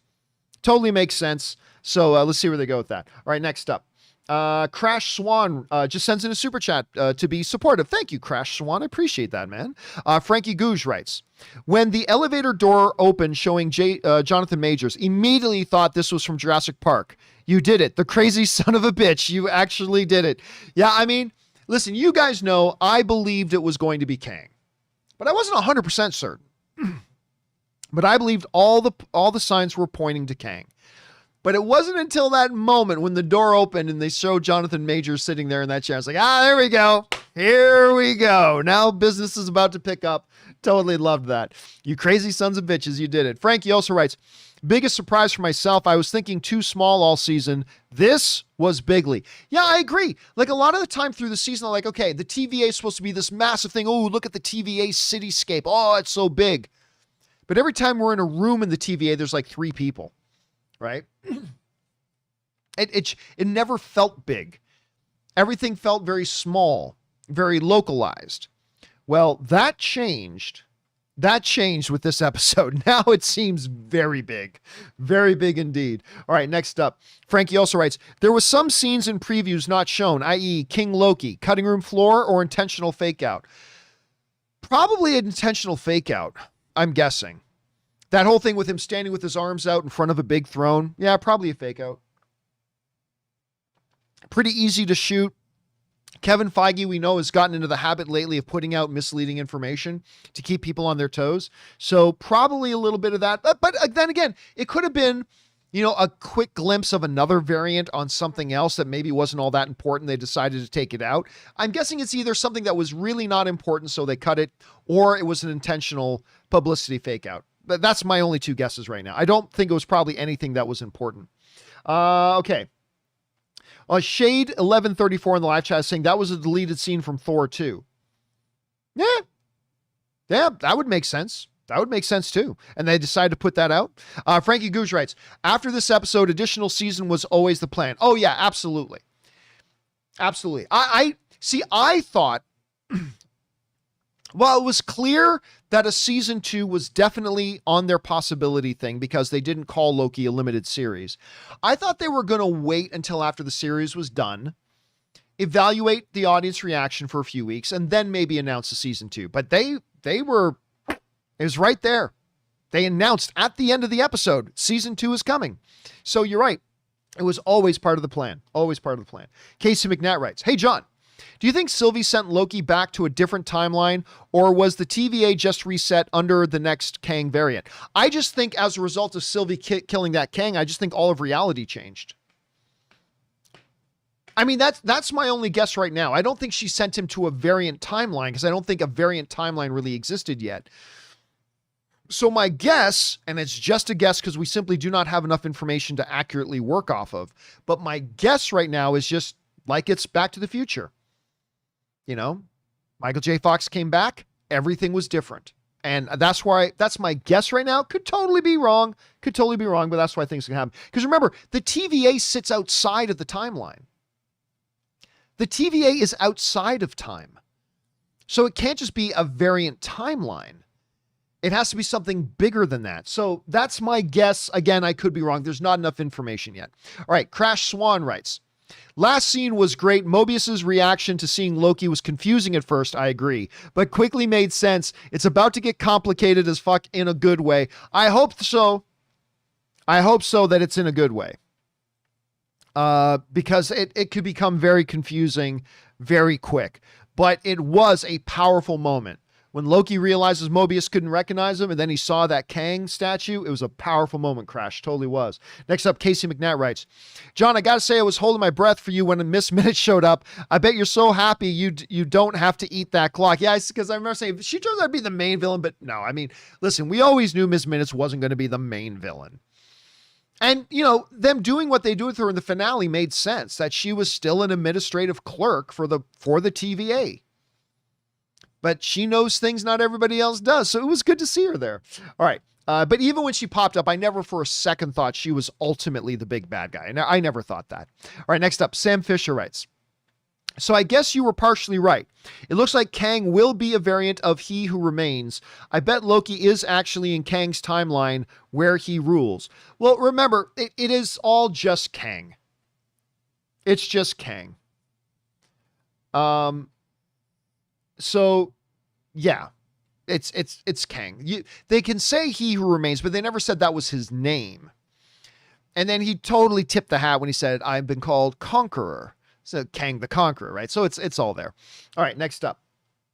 Where are we at? Sam Fisher writes, "I thought all those reports about Loki season 2 were rumors. Was them flashing Loki will be back for season 2 the first time they confirmed season 2. Well, remember, I was telling people when the rumors are coming up, I'd say, look, WandaVision was called limited series for a reason, because it was going to be a one-shot. They did not call Loki a limited series, which means that's at least on a drawing board way, the plan is for it to continue on and do more. So yes, but I do believe when they put up the card that said season 2, that was the first time they totally confirmed it. But again, just the very fact that it was not called a limited series like WandaVision was kind of pointed to us the fact there was going to be a season 2. I didn't think they would announce it this early. I thought they would wait a little bit, but they came right out of the gate and announced it right away. All right, next up. Casey McNatt writes, "One of two. Seeing now that Sylvie has pretty much released all of Kane's variants into the MCU, do you think there's a chance we might get Young Avengers?" I don't know what one has to do with the other. In the near future, is there an Iron Lad variant out there somewhere? I see where you're going with that now. Listen, my opinion on whether or not we're going to get a Young Avengers hasn't changed. The Loki thing hasn't changed it at all. Could it happen? Yes. 90% chance it happens? No. Higher than 5% chance it happens? Yes. I still think it's in there somewhere. But I mean, they're certainly got characters in the universe now where they could do it. But just because they've introduced those characters, that doesn't mean that's what they're going to do. But I don't think there's enough information here to definitively say yes or no to either of it. So is it definitely going to happen? No. Is it absolutely not going to happen? No. So Loki didn't really change my opinion on that either way. All right, next up. Where are we? We are at Always Sketchy writes. They've stuck the landing, kind of, in a way. And by the way, Always Sketchy tipped in like $20. Thank you, Always Sketchy. Appreciate that, man. Better finale than WandaVision, in my opinion. I disagree, but I'm glad you felt that way. Gave us just the right amount of answers. I do agree with that.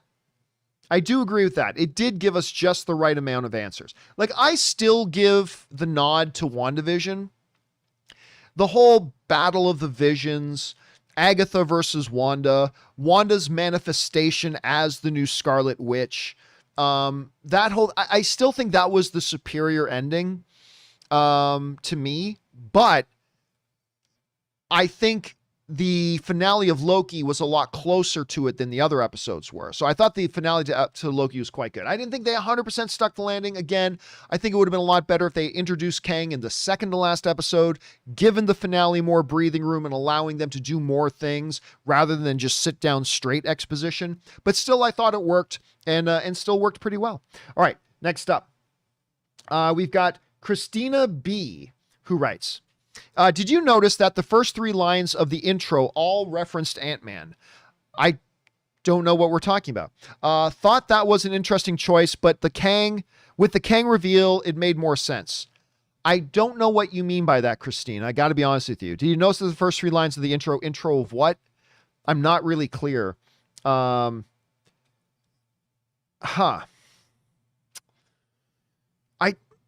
sorry. I don't know what we're referencing. Sorry about that, Christina. You guys talk amongst yourselves in the live chat if you know what she's talking about. All right, next up. Mason Hawking writes, Majors acted the hell out of that episode. I loved it. He brought everything that an Emmy-nominated Best Actor should have brought to the role, and he brought it all. And I couldn't have asked for him to have been any better. All right, next up. Parnell Baker writes, Do this means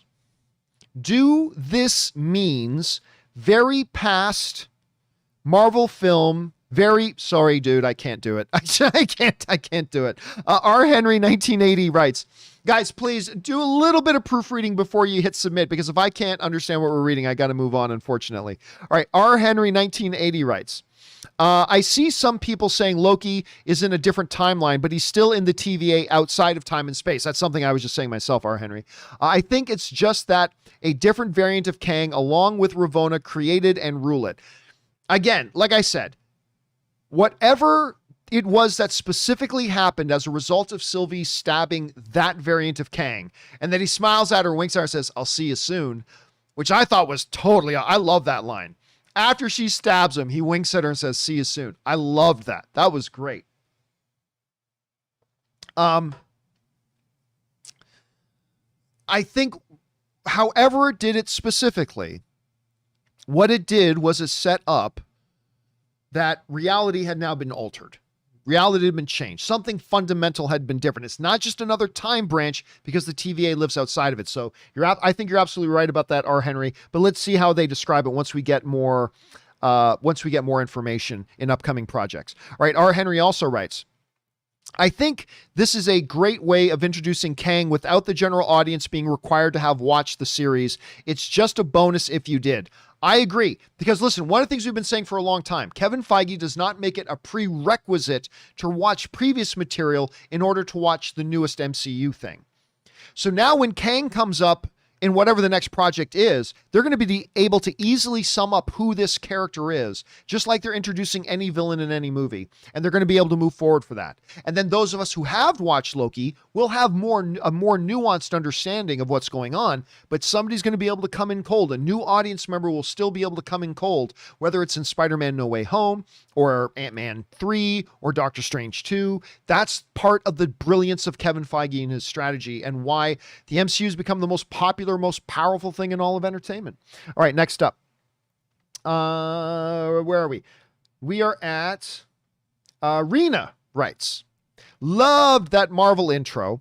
With the do, and then you hear like Vision with What is grief, if not love persevering? I love that. Like, they threw in a bunch of lines there. Best one yet besides the Stan tribute. And wow, they did the thing. John Majors denied Loki rumors, so can't always believe what actors say. Cough, Andrew Garfield. Actually, I have something to say about that because that's not actually true. Anyway, but after getting my prediction wrong of a Doctor Strange appearance in WandaVision finale, which by the way almost happened, it could have gone either way, so I was skeptical going into this episode. Also, that kiss so cringe. I agree. I hated the kiss. But let's go back to the Jonathan Majors thing for a second. There are a bunch of people running around saying Jonathan Majors denied that he was going to be in Loki. But back when he said that, I mentioned he didn't exactly deny it. He was being interviewed. For those of you who don't know what's going on, a little while ago, Variety was interviewing Jonathan Majors. And they brought up a question. I can't remember exactly how they asked him, but they brought up a question and asked him, are you going to be in Loki? Is your Kang character going to show up in Loki? And what he said specifically was, I don't know what you're talking about. And at the time when that first happened and people brought, I hear Jonathan Majors, I said, well, wait a minute. He didn't say he's not in Loki. He didn't say he wasn't. He avoided the question. He didn't say, no, I can tell you that I'm not in Loki. I just recently signed on. And, they shot Loki before I ever even signed on. And I'm really looking forward to my first appearance. That's going to be in Ant-Man 3. It's a dream of mine to be in the MCU, blah, blah, blah, blah, blah. But he didn't. All he said was, I don't know what you're talking about. And remember I said at the time, guys, that wasn't really a denial. And that's why, when I was saying, hey guys, I think all signs are pointing that it's going to be Kang, and people would say to me, John, don't you know that Jonathan Majors already said he's not going to be in it? And I said, wait, he didn't say he's not going to be in it. What he did was he dodged the question. Now, I will also say this. I can think of 4 or 5 instances over the past 15 years of when an actor specifically said they weren't in something, but it turns out they were. Out of the tens of thousands of movies that there have been over the last 15 years, I can think of 4, maybe, depending on your definition, maybe 5 times that that's been the case. When an actor says they're not in something, you can generally accept that. Because it's less than 1% of the time that it turns out that it's not true. It happens. Like I said, I can think of 4, maybe 5 instances in the past 15 years that it has. But it's so rare. So it's not impossible. It happens. But again, with the Jonathan Majors situation, he never actually denied it. He just dodged the question. So just a little thing that I want us to remind us about with that. Which again, by the way, somebody brought up on the John Campea Show the other day. They said, it can't be Jonathan Majors. They only cast him a few months ago and they finished shooting Loki before the pandemic. I said, no. They announced that they had cast Jonathan Majors only a few months ago. That doesn't mean that's whenever they announce a casting, normally that person was actually cast months before that. They're just now making it public knowledge. So I said, hey guys, just because they only announced Jonathan Majors was cast, he was probably cast months before that, maybe even a year or more before that. And so now we obviously know that's the case. Doesn't always work out that way, but sometimes it does. All right, next up. Yeah, and I agree with you, Rena. The kiss, totally cringe. I hated the kiss. Anyway, next up, Rena also writes, a lot of us theorized multiverse in WandaVision, but it was Loki all along. No jet ski scene and a proper post-credit scene. How dare they, LOL. Overall, enjoyed the season, but WandaVision is still the best show so far for me. Yeah, listen, was I disappointed that we didn't get to see Mobius on that jet ski? Yes. Was I disappointed that we didn't get a post-credit scene? Yes. Are either of those things important? No. I would have liked to have seen them. I was looking forward to those things. They didn't happen. Okay, but they're not important. I got the important things. That's key. I got the important things. As long as we got the important things, I'm fine with everything else. All right, next up. We've got Diego Villasenor writes, the Hollywood Reporter is reporting that Olsen and Hiddleston are appearing in Multiverse of Madness thoughts. We talked about that on the John Campea Show a little bit earlier today. I would encourage, if you want to hear me and Rob have a full discussion about that, go onto my YouTube channel. You'll be going to our video section. You'll be able to see our full discussion about that. And it makes sense. I mean, Olsen, we've known Olsen was going to be in Multiverse of Madness for ages. We've known that for a long time. The Tom Hiddleston one is a more of a new piece of information, but one after seeing Loki makes total sense. So go ahead and check out that video where we talk about it more at length, Diego. Thanks for writing that in, man. Next up, Leroy Kelly writes, man, that door opening, that was great. The door opening was great. Majors looked hot and amazing. Yum, says Leroy. LOL. Also, he acted the hell out of that rule. I agree. I cannot wait to see more. LOL. He's my favorite surprise in the MCU thus far. And yeah, while there are 5% of us who kind of expected to see it, got to remember 95% of the audience watching Loki have never heard of Kang. And so that was a big surprise to a lot of people. Not to those of us who do shows like this and who watch shows like this, but for the vast majority, never heard of Kang. That was a big new thing. And I thought Majors was amazing. I thought he was great in it, did not let me down. All right, I had high expectations of him in that role, and he did not let me down. All right, next up, Tashi Victor writes, so, Multiverse of Madness seems like it may have one Kang be left to be the big bad. Also, is it just me or did John Majors' acting feel too offbeat? Thanks. Oh, I didn't think it felt too offbeat. I thought it felt awesome.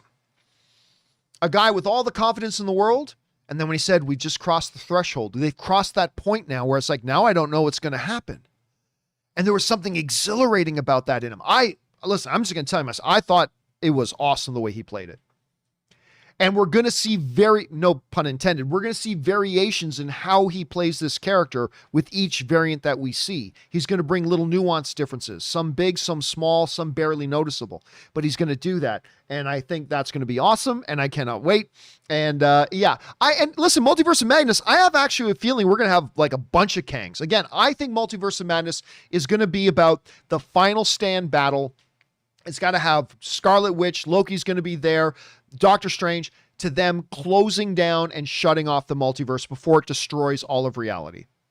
Because everything we've seen so far is that if this multiverse continues to be allowed to exist, it's going to destroy all of reality. They got to shut it down. And I think that's what we're going to see. I mean, I don't know that. Again, there are other options. There are other options of what it could do, but I think that's what they're going to do. All right, next up. Kick It to the King Productions writes, Marvel lied when they said WandaVision leads into Spider-Man 3. It's Loki that leads into Spider-Man 3. Major ramifications for our webhead trailer soon. First of all, Marvel never said WandaVision leads directly into Spider-Man 3. Unless there was some press release that I missed.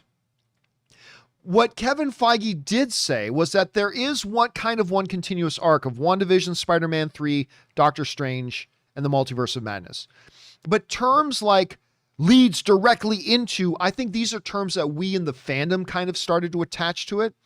So I'm not sure. And by the way, until we see Spider-Man 3, we don't know that the events of Loki lead directly into Spider-Man 3 or not. We just don't know. Maybe it could very well be. Maybe it doesn't at all. Because who knows where in time the events we just saw in Loki actually happen in relation to our regular timeline of where Spider-Man 3 is going to happen, right? We just don't know. So is there going to be some connection? Well, obviously, Kevin Feige has said there's a connection, but how directly of a connection? Don't know yet. We're going to have to find out. Everything is still on the table, though, I think, Kick It to the King. I think every option is still on the table. All right. Isaiah Campbell writes, only thing I wished we as fans didn't know is that Kang was already cast, but holy bleep, the NCU has Flip. Was there more to that? No, has Flip. Well, I mean, here's the thing. I think, I really don't think there's any problem with it. I mean, the only thing I would say is that I would have been disappointed if they had already announced that Jonathan Majors was cast as Kang to be in Loki. But the fact that they announced he was just cast as Kang and then said Ant-Man 3, I still think that left it very up to a big surprise for the vast majority of people watching Loki when that door opened and it was Jonathan Majors sitting there. I mean, I was expecting it and I was still overjoyed when it happened. Like the door was like, yeah, like I was overjoyed when I saw that. So yeah, I don't know. I think it's good. Okay, let's keep going here. Who was that? That was Isaiah Campbell. Thanks for writing that in, Isaiah. Next up, we got Jason E. Riaz who writes, I was hoping it wasn't going to be someone goofy, and it kind of was. Oh, I disagree. Not sure how I feel about this portrayal of Kang. Fits Ant-Man, though. Again, I thought the portrayal was great. And remember, there are literally hundreds, if not more, variants of Kang. And all of them will have some a little bit more significant differences in their personality. When you understand who this character was and what he was doing, I think he was acting exactly the way a character in that position would. A character who had been there and seen it all and done it for untold millennia, knows exactly what's going to happen, the arrogance that comes with it, the thrill of not knowing once he crosses the threshold. I personally loved it. I didn't think it was goofy at all. I thought it was very self-assured. I think it was a guy who doesn't get to talk to other sentient beings all that much. Yeah, I ate it up. But listen, Jason, it's all subjective. It didn't quite work for you. I respect that. I just got to say it did kind of work for me. I kind of thought it worked, but hey, it didn't work for you and that's totally okay, man. All right, next up. Ashonald Ruffin writes, I hope I said your name right, man. Is it just me or do the windows behind Kang's desk highly resemble the Mangiko Sheridan from I don't even know what that is. I know you're talking about the movie Naruto, but I don't know specifically what it is we're talking about. They have strong resemblance. Look it up. Well, maybe I will go look it up at some point. Thanks, man. Next up, Dean Data writes, hey, John and crew, where do you think we will find Sylvie next? I mean, listen, there is a possibility we don't see. I've seen some people theorizing that we're going to see Sylvie now in Spider-Man 3. Or we'll see Sylvie in Doctor Strange 2. And those are both possible. Absolutely. I'll just say this. I won't be surprised if we don't see Sylvie again until Loki season 2. I'm not saying that's definitely the case. I think her popping up in Spider-Man is possible. Definitely possible in Doctor Strange Multiverse of Madness. Definitely possible that she pops up in Ant-Man 3. I think all those are legitimate possibilities. But right now, I won't be shocked if we don't see her until Loki season 2. I mean, I think all those possibilities are very close. Maybe if I had to bet $1, I would bet it on Loki season 2. But my mind can be easily changed on that. All right, next up. Tony Hurd writes, did not expect Jonathan Majors to show up. A lot of people didn't, Tony, so you're not alone. I thought this was a great finale and set up for the future of the MCU and season 2. Listen, it certainly does set the stage. If nothing else, that episode definitely set the stage for a lot of the things that we know that are coming. Now, it also doesn't tell us anything about a lot of other things. How is this going to impact Ms. Marvel? Maybe not at all. How's it going to impact She-Hulk? Maybe not at all. How's it going to impact Shang-Chi? Maybe not at all. How's it going to impact Eternals? Maybe not at all. Or maybe significantly. Don't know. But it definitely did set the table for what Kevin Feige was saying was that one major story arc that's going to involve WandaVision, Spider-Man 3, Doctor Strange, and the Multiverse of Madness. So it's going to be interesting to see where they go with that, and it definitely did set that up really well. All right, next up. We've got Ben Rayner, who writes, his felt more like, probably meant this. This felt more like the episode before the finale, more than the actual finale. It was okay. Didn't like the reveal. Guy seemed annoying to me. Hate the ending. 2 out of 6 for me. Hey, listen. And for some people, it's not going to work. I get it. Yeah, there were elements of it that frustrated me. Again, I loved the Kang character. I love the portrayal Jonathan Majors gave. I do wish they had revealed Kang in the second to last episode, so it could have had a lot more breathing room in the final episode. There were some things I wish could have been done differently, but overall I felt pretty satisfied with it, especially with the most important thing being accomplished, the Loki character journey.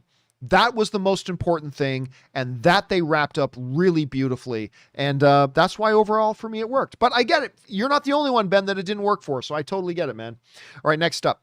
Where are we at? Logan Tamlin writes, if Toby and Andrew aren't in No Way Home after that just happened, there's going to be some disappointed people. Screw them. Screw them, as far as I'm concerned. Anyway, but I think this only makes it more likely. Expecting a trailer by the end of the month. I'm expecting a trailer by the end of the month as well. I really am. But did the events of this movie at all increase to me the chances that Toby and Andrew will be in Spider-Man 3? Nope. For me, no. Now, you guys, if you watch me, you already know that I am kind of I believe, I'm not going to use the word expecting. I believe that we're going to see Andrew and Toby, however small of a role.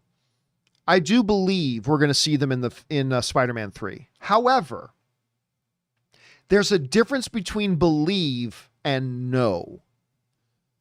Because despite whatever some people online are trying to sell you, there is no evidence that Andrew Garfield or Tobey Maguire are going to be in Spider-Man 3. There is simply no evidence that there is. I believe they will be. I believe they will. But the reality is there's no evidence that they are. At least no evidence that you can actually take to the bank. No evidence that you can take to the bank. Nobody at Marvel has confirmed it. None of the principals have confirmed it. No real news site has confirmed it or reported on it. Like, you're not going to find anything about that in The Hollywood Reporter, Variety, The Wrap, Deadline, Entertainment Weekly. None of them have said anything about it. So there's no real... So if you're one of these fans that you're building up your expectations, and now if I don't get these guys pop up in a cameo in Spider-Man 3, I'm not going to like the movie. Well, screw you. I mean, then you're the wrong kind of fan. I'm not saying you shouldn't be excited about the idea of it. I mean, I believe they're going to be there, but you can't be one of those problematic fans where it's like, I want this to happen, and if this doesn't happen, then I'm not going to like it. You don't want to be one of those losers. Don't be one of those. You can be one of these, man, it'd be pretty cool if Andrew and Toby showed up. That's fine. That's great. But I don't think anything that's happened in Loki has changed my position on this at all. I still believe they're going to be there, but I don't know that they're going to be there. And more importantly, they don't need to be there. Guess what? Toby and Andrew weren't in Spider-Man Homecoming, and Spider-Man Homecoming was great. Guess what? Toby and Andrew weren't in Spider-Man Far From Home, and Spider-Man Far From Home was great. So guess what? Andrew and Toby don't need to be in Spider-Man 3 for Spider-Man 3 to be great.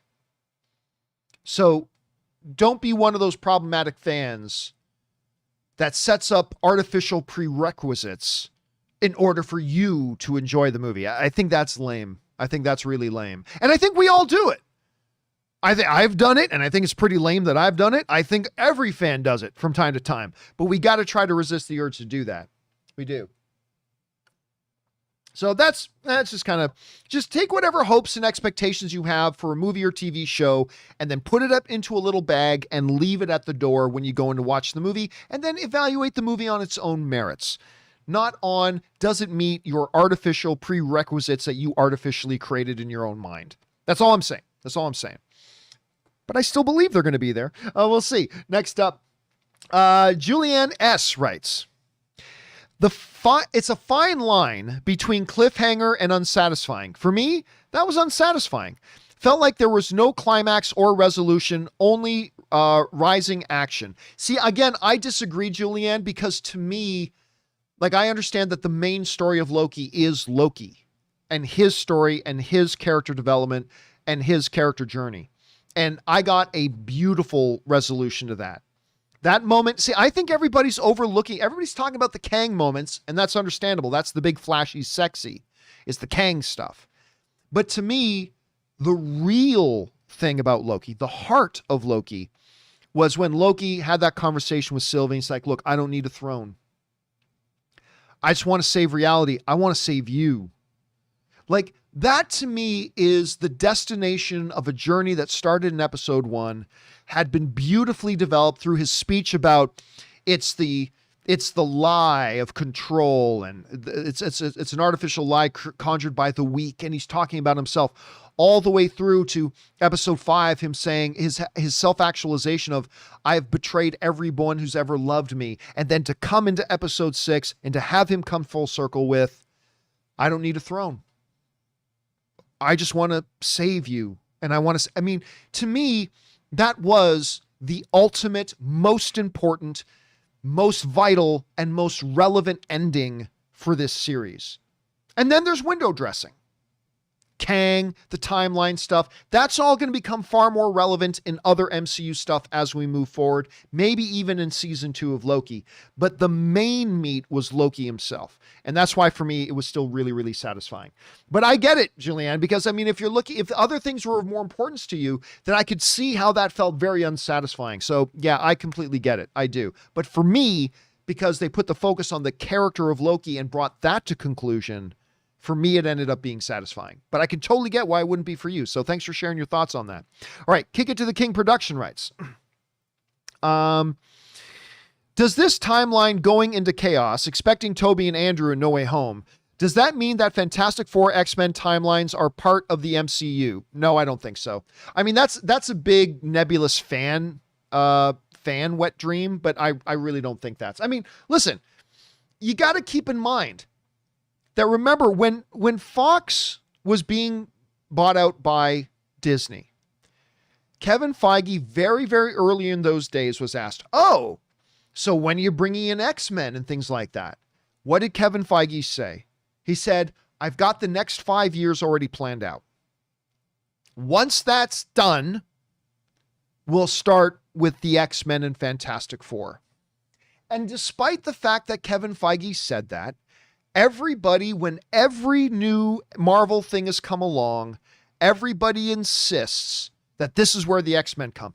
I even remember, and I brought this up before, when some of the first images of Thanos were coming out for Infinity War, and they showed, Thanos has those 3 scars on his face, right? I still remember, they'll deny it now, but it was all over the internet. This is proof that Wolverine is in Infinity War. This is confirmation. Wolverine's in Infinity War. See the 3 scars? That couldn't have been caused by anything other than the adamantium claws of one knucklehead, the Wolverine. Well, obviously that wasn't the case. And then everything that has come out since then, everybody swears X-Men's going to come out. And then in WandaVision, everybody swore, yep, this is going to be the real Quicksilver. This is going to be where they're bringing the X-Men in. And it's like, guys, Kevin Feige said the next 5 years planned out. That means, unless Kevin Feige was lying, that all this stuff with Multiverse of Madness and Loki, this was all stuff that was already on the blueprints. He already had this stuff planned out before he even knew that he was getting his hands on the X-Men. So my guess is, and again, Kevin Feige is a human being. He can change his mind. But we say this with every new X-Men property that comes out, and it always turns out that Kevin Feige was right. I do not expect that since when he planned out Loki, he didn't even know they were going to have X-Men yet, then X-Men have nothing to do with his plans here. That, again, he can change his mind, but I still kind of believe, I just choose to believe Kevin Feige. Until we find out he's lying, I'm just going to choose to believe Kevin Feige on this. All right, next up. Austin Smelly writes, hey, John, we know that there will be a season 2. Do you think it will be before Doctor Strange 2 or after? I think it'll be after Doctor Strange 2. That's because Doctor Strange 2 is already shot. They've already shot it. It's in the can. It's in post-production now, right? They have not begun shooting a single thing on Loki season 2 yet. So I believe it's definitely going to come after Doctor Strange 2. Also, you think Sylvie will be in charge of the timelines, or will it be another variant of Kang? Oh, that's the problem. No, I think that's the chaos. No one's in charge of the timelines. That's the problem. That's what we saw as all the realities were starting to splinter off and branch out, because now there wasn't anybody in charge of it. And that's kind of the big problem there. That's the big problem there. All right. Guys, we have hit the top of the hour. It is now 6 p.m. So I'm going to take another break here for 5 to 10 minutes, stretch my legs, rest up the voice, make sure I don't go completely hoarse. And then we will come back and pick up again. But I am going to let you guys know this, that when I come back from after the break, we are going to be turning off the super chat feature, because quite frankly, we've gotten way more people sending in things than I thought we would. And I think we already have more than I'm going to be able to finish today. So I think we're going to have a part 2 to this video probably tomorrow. So I want to make sure that we don't have too many people not get their questions answered today. So when I come back from break, I'm going to be turning off the super chat feature. So if you do have a thought, observation, question, theory, speculation, whatever that you want to throw in there, you got the next 5, 6, 7 minutes to put it in there, and then I'll turn off the super chat feature, and then we will pick right back up when we get back. So talk amongst yourselves, grab something to eat, grab yourself a drink, run, use the bathroom, do whatever. Whatever you guys are going to do, hang tight, don't go anywhere. We will be right back.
All right, everybody, and we are back. Thank you for your patience and indulgence. It took a little bit of a break there. We have gone over 2 hours now. Let's keep on going and get through more of your questions. I have now turned off the super chat feature, just so you guys know. So we have capped off. There's no way we're getting through all of them. You guys, man, obviously so much to talk about. You guys have sent in so many questions.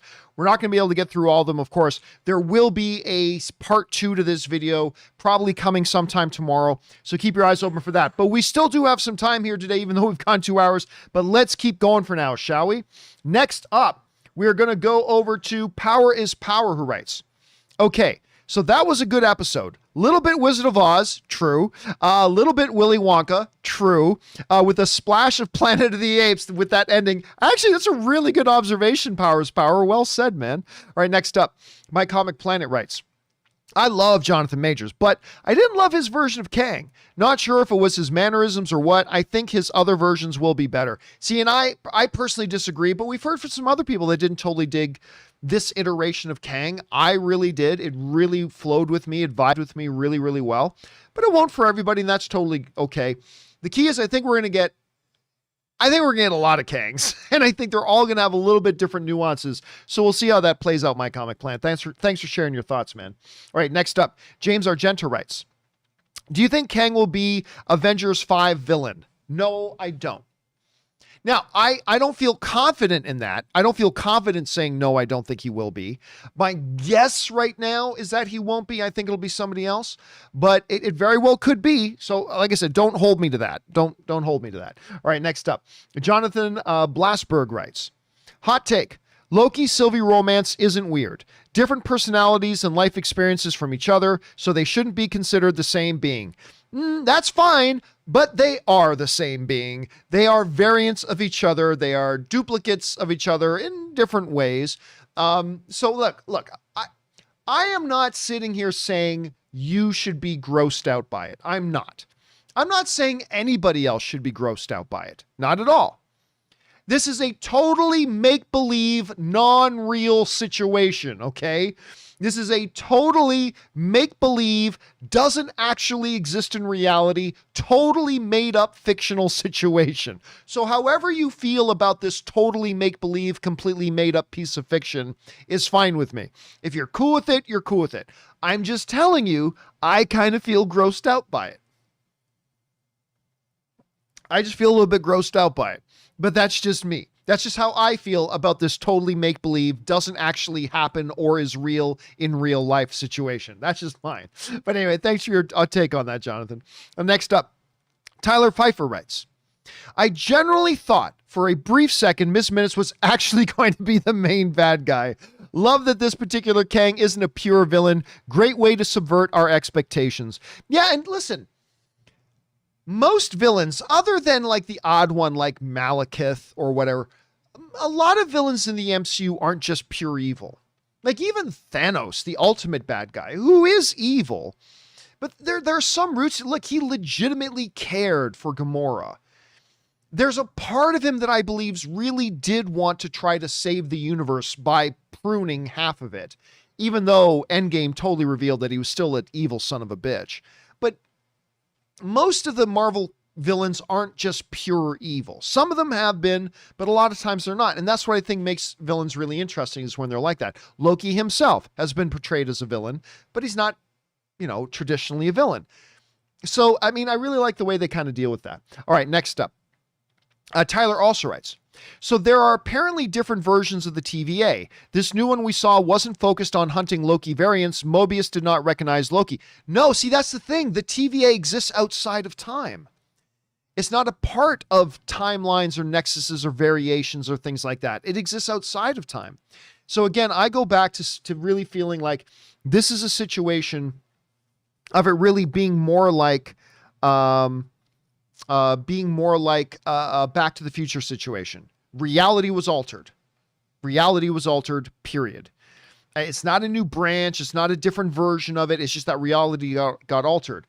How they're going to explain that, I'm not really clear. Totally, I'm not clear on it. But let's see where they go with it. All right, next up. Tyler also writes, will we get Loki season 2 before Ant-Man 3? That's come up a few times. I don't know. I think it's possible, but for me right now, it's kind of a coin toss. All right, Anthony M.R. writes, one of two.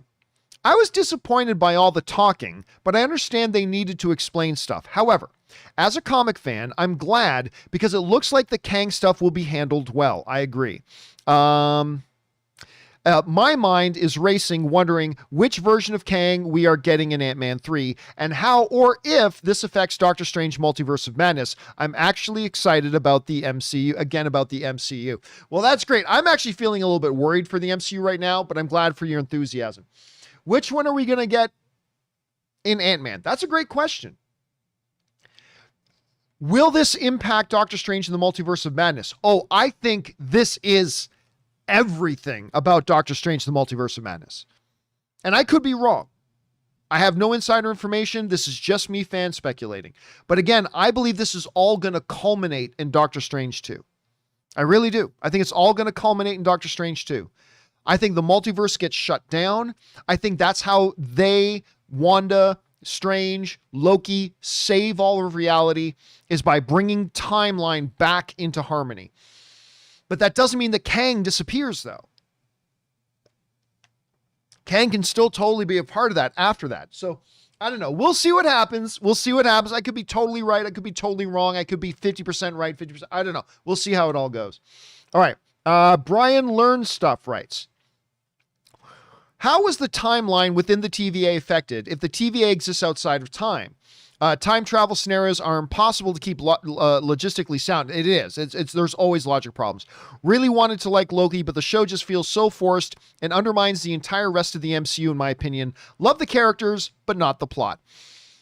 There are two things. Number one, again, I think changing reality is different from changing a timeline. I know that might be a very fine difference between them, but I personally believe there's a difference between altering reality and altering the timeline. Altering the timeline doesn't affect the TVA. Altering reality probably does. That's my guess. It could turn out to be something completely different. When it comes to the plot, though, again, I personally feel like a lot of people are looking at the wrong thing as the plot. Again, as WandaVision, the WandaVision was not about a dome over a small town.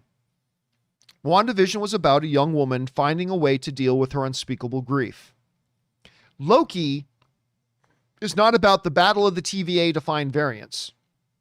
Loki is about a prince of Asgard actually finding himself and finding a way to become the man that he actually wants to be. That, to me, is what Loki was about. And I love that plot. I love that story. The secondary stuff has its strengths and its weaknesses. I agree. Which is why I wasn't really a big fan of episodes 3 or episodes 5 of this series. But episode 5 definitely had its moments. But that's what I saw as the plot myself. But listen, Brandon, I think you're going to find, and I think you'll agree, that this isn't going to be the most beloved series. There's just a lot of things people can have problems with this one. I overall liked it, but it's my least favorite of the MCU shows so far. I think a lot of people are going to end up having a problem with it, though. And I get that, and I totally understand why. All right, next up, we have Cody Hunt. Wait a second, let me just make sure where I am here. Okay, Cody Hunt writes, the multiverse didn't converge in the beginning. They were always separated, each multiverse having its own TVA and own timeline to protect. This is chaos. I don't agree with that. I don't think that's what they were saying in the show at all. You could be right, but I'm saying my understanding of this thing was that's not true. There weren't multiple versions of the TVA, I don't think, but then again, it might be. We'll have to see. All right. Next up, we've got Al Rensha, who writes, hey, John, if Loki has the power to enchant people now, do you think Loki will enchant Mobius and B-15 and give them their memories back in season 2?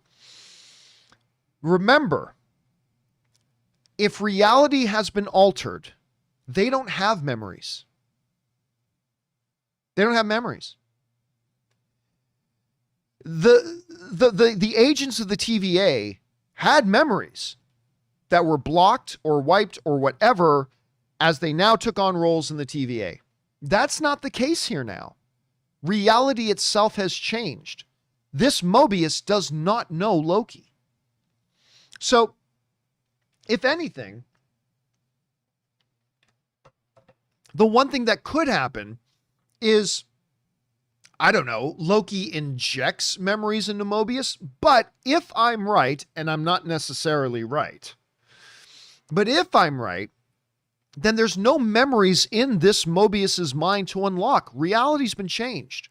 So I don't know. We'll have to kind of see where they go. Reality being changed doesn't necessarily mean the timeline's been changed. Remember, I think there is a very fine but distinct difference between a timeline difference and reality altering difference. But then again, maybe I'm overthinking it. Totally possible, Al Renshaw. All right, next up, Al also writes, hey, John, how ironic would it be if Loki gets his mind wiped and Renslayer is the one who saves him / destroys the TVA?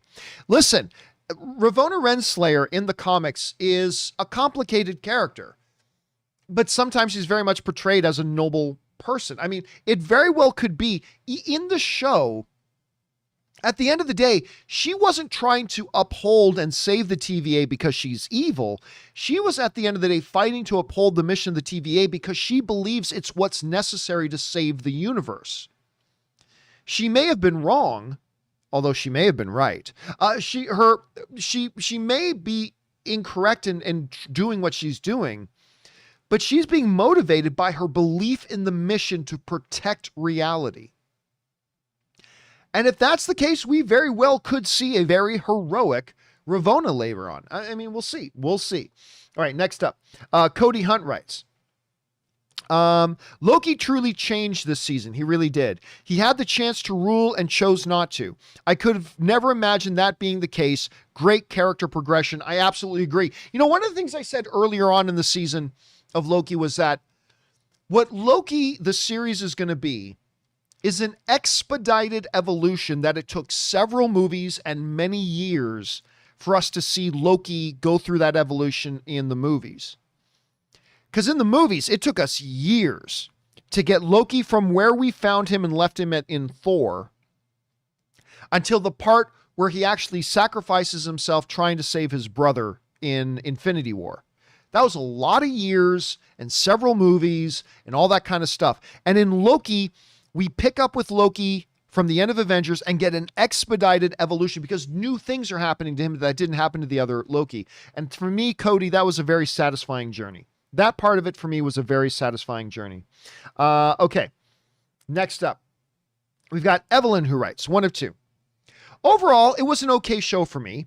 I feel like the problem I had is that the Loki / Sylvie relationship as a romance was never good for me.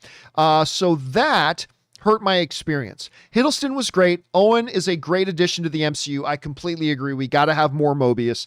And Jonathan Majors and Richard E. Grant stole the show in their episodes. Completely agree, Evelyn. And I also agree with you completely about the romance part. For me, that part never clicked. See, here's the weird thing. I like ultimately the chemistry between Sylvie and Loki, or Loki and Loki. But the romance part of it just always felt very jarring to me. Again, it's two versions of the same person. That never worked, even though I liked the banter between the two characters. And I like seeing them fighting side by side. And I like that the romance part just never worked for me. And for some of you, it did. And that's great. I'm not trying to yuck on your yum. That is awesome if it worked for you. I wish it worked for me, but it didn't. So yeah, I really agree with a lot of your assessments there, Evelyn. I really do. All right, next up. Anthony MR writes.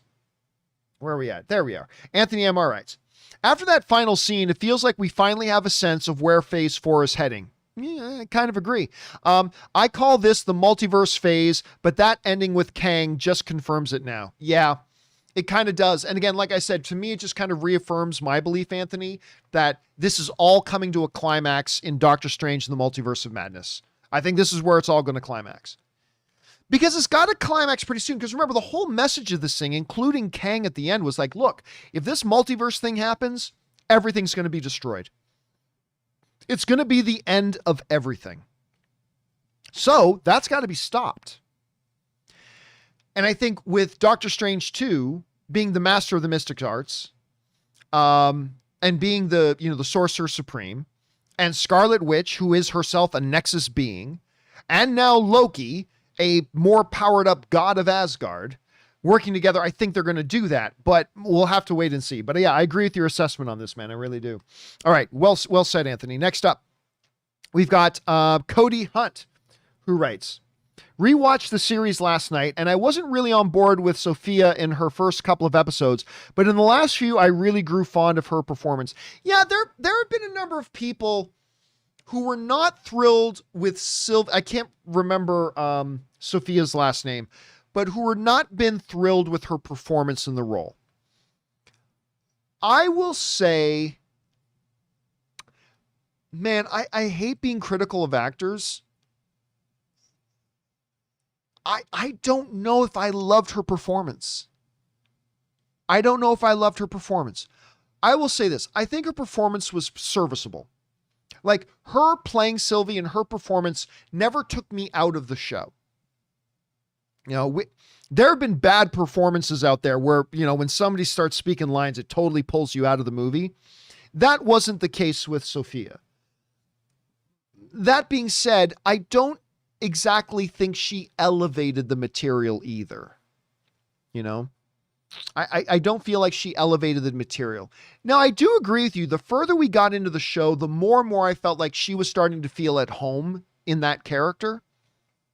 But it took a while to get there. So, yeah, at the end of the day, the jury's still out for me a little bit. I'm going to be interested in seeing how she evolves playing this character whenever we see Sylvie again, whether it's in Loki season 2 or in one of the upcoming movies. We'll have to kind of wait and see. All right, thanks for sharing that, Cody. Next up, Chris M. writes, how amazing was Jonathan Majors? He was super amazing. Jonathan Majors was fantastic in it. His delivery was superb and made me even more excited for the future of the MCU. Wow. Yeah, listen, because knowing that Kang is going to be a significant figure, at least at times in the MCU in the next couple of years, seeing him playing it last night made me feel way more settled. Because he took a character like Kang, which is a very, very difficult character, and he made him feel tangible. He made a Kang the Conqueror feel real. A little bit more grounded even in the midst of all the lunacy. So yeah, personally, I loved what he brought to it. Again, as some people have mentioned on the show, didn't work for everybody. Not everybody loved it, and that's fine. But for me, Chris, it really did. It really did. So I'm glad you felt so too. All right. Frankie writes, looking back, He Who Remains personality came through the fake timekeepers, especially when they laughed when she cut the first one's head off. Again, I don't see any purpose in referring to him as He Who Remains. I understand the connection in the comics. I do understand that, but it just call it what it is. It was Kang. But yeah, you're right about that. Again, but still, this goes back, Frankie, to what somebody else was asking earlier. Even after the episodes, I'm still not really clear why Kang had to set up these fake timekeepers. I still don't really get what the purpose of that was. Maybe they'll explain it at some point in the future. All right. Next up. Aubus 626 writes, on Disney Plus's MCU timeline order, Loki appears before WandaVision and Falcon the Winter Soldier, which means that WandaVision could be hearing the twins' voices from another timeline. Theoretically speaking, but then again, the events of Loki happen outside of time, so I'm not really sure when they're saying it happens. Like, because a lot of it happens in the void at the end of time, which is long after the events of WandaVision and Falcon and the Winter Soldier. Some of it takes place in 1980s. A lot of it takes place in the TVA, which sits outside of time.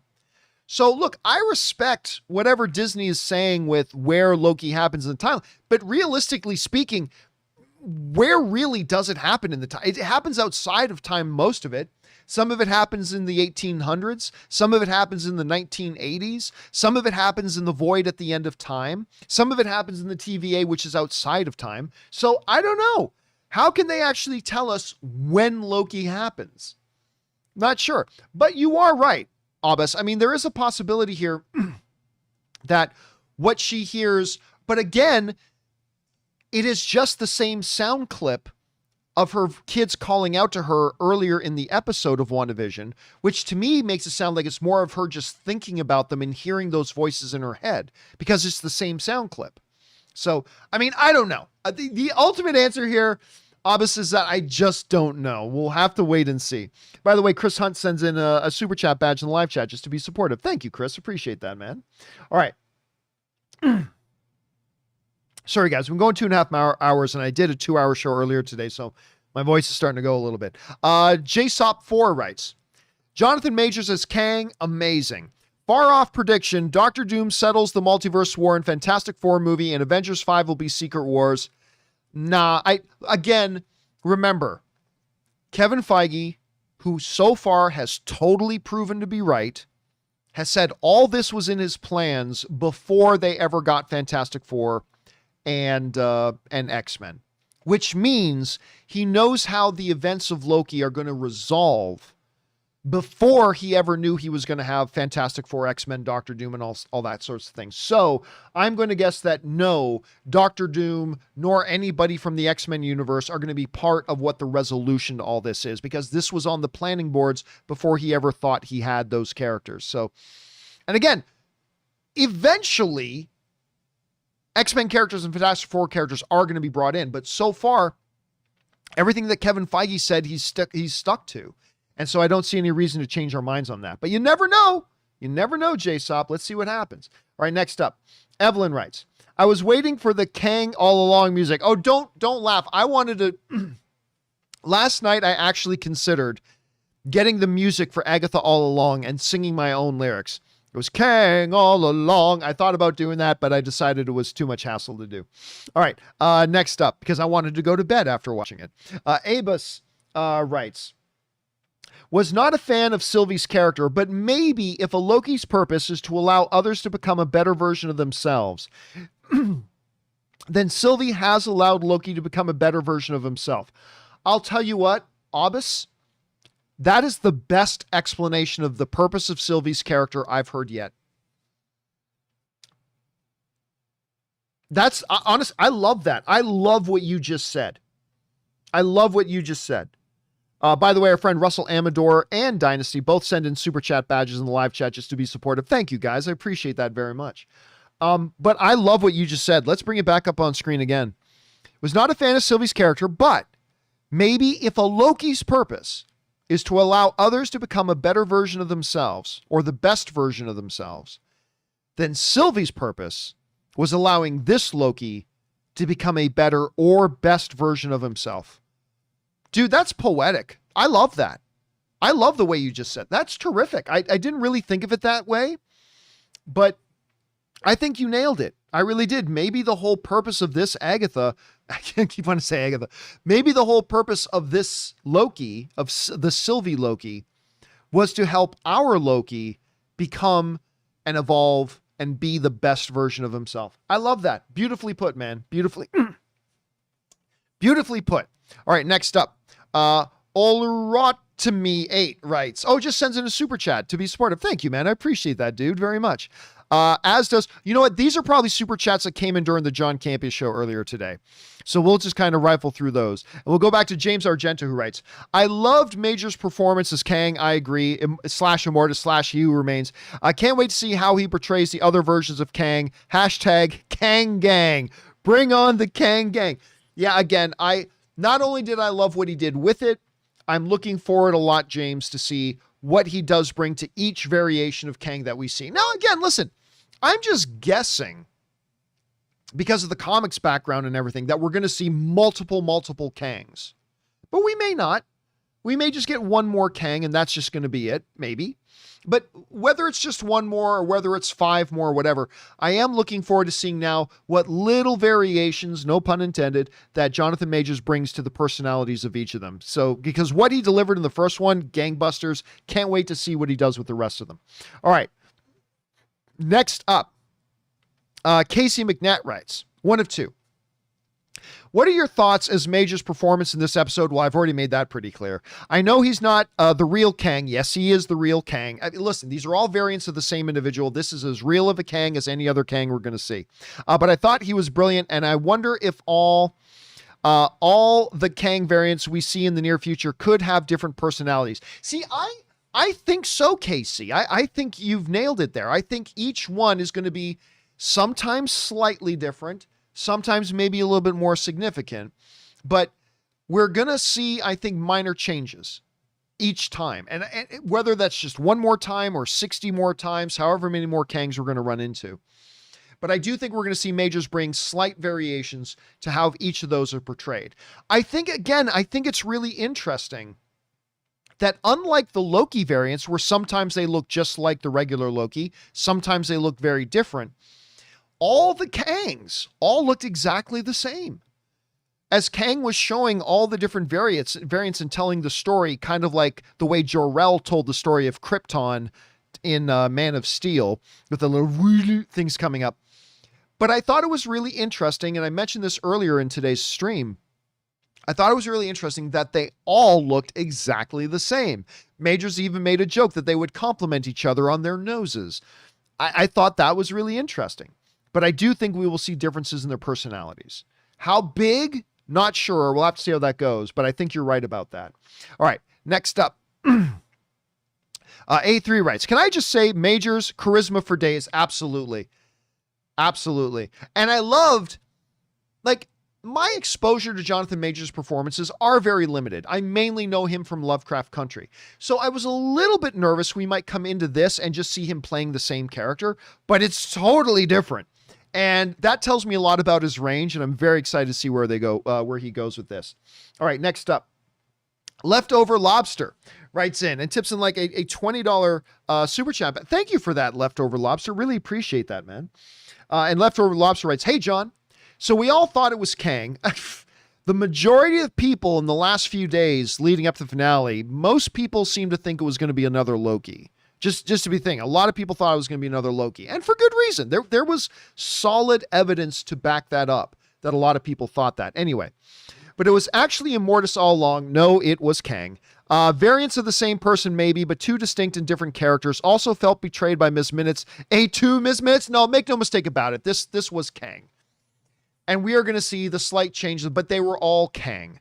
And he made that pretty clear with the pronunciation that I've been known by many names. A conqueror. I mean, that was him obviously saying, I am Kang the Conqueror. So, and even if you want to move beyond that, they actually use the words He Who Remains. So, I mean, yes, in the comics, the Void Castle is the domain of Immortus. But still, this is Kang. We can play semantics all we want, but all the variants are Kang. Though that's the way I see it. But who knows? Maybe they'll draw those distinctions later on in the show, but I just don't think they will. All right. Where are we at? Emil Johansson writes, Sylvia was right. Free will was more important. Was she? Was she though? Because all of reality is about to come tumbling down. is free will more important than all of existence being brought to an end? I don't know. That's why I like when Jonathan Majors says that's the gambit.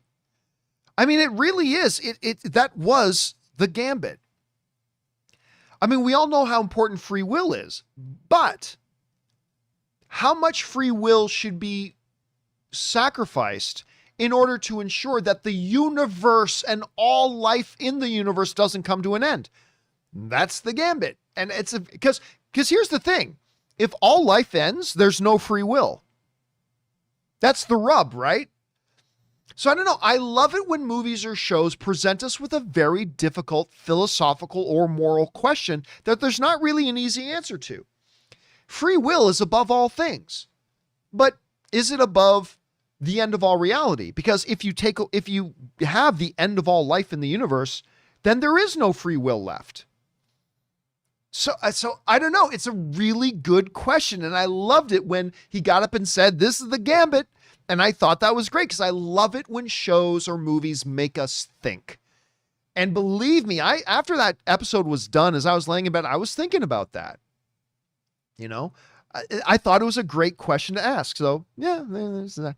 All right, guys, listen, my voice is starting to go. So we've been going over 2.5 hours. So I've done 2 hours earlier today. I don't know how much I got left, so I will push through more that I can. All right. Crashing Coyote writes, was Loki not considered for Emmys because it missed the day? Yeah, it was passed. If Loki gets considered for Emmys, it'll be for next year. The deadline for the Emmys was a little while ago.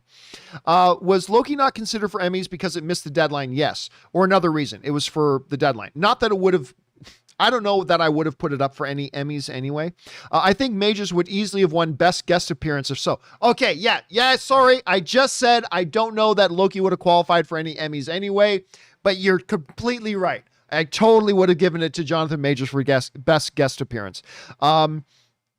I knew it had to be a version of He Who Remains due to us seeing the Citadel at the end of time, but I didn't see them combining him and Kang into one. Well, they kind of are already. Anyway, but going on the whole Emmy thing, the deadline for when something can be qualified happens long before the announcement for the nominees come out. So yeah, that had passed.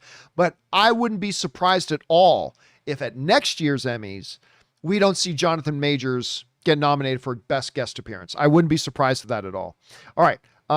Let's see. No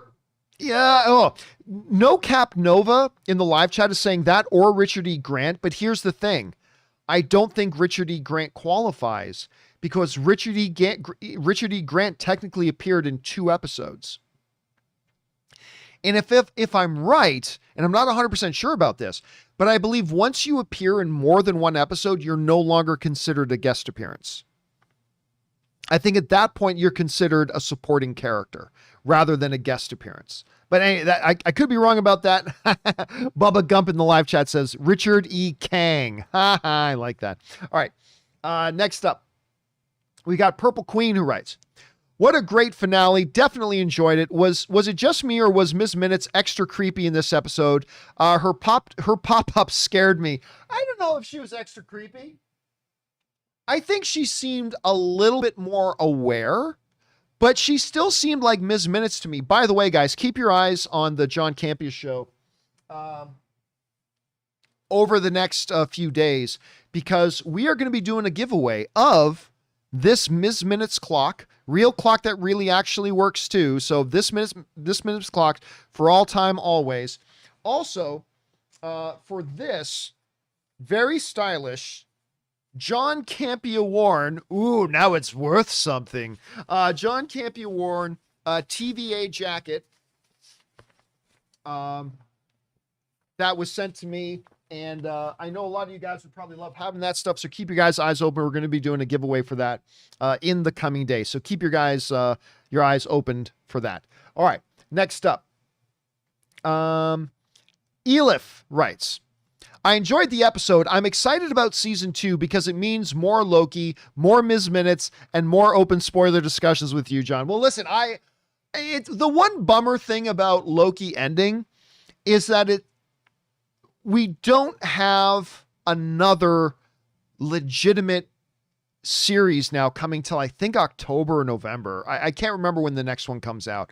I mean, yeah, there's What If, but I'm not going to be doing pre-game shows or spoiler discussions for What If because they're what if stories, they're anthologies, they're not connected to each other. So there's not really a lot to do there.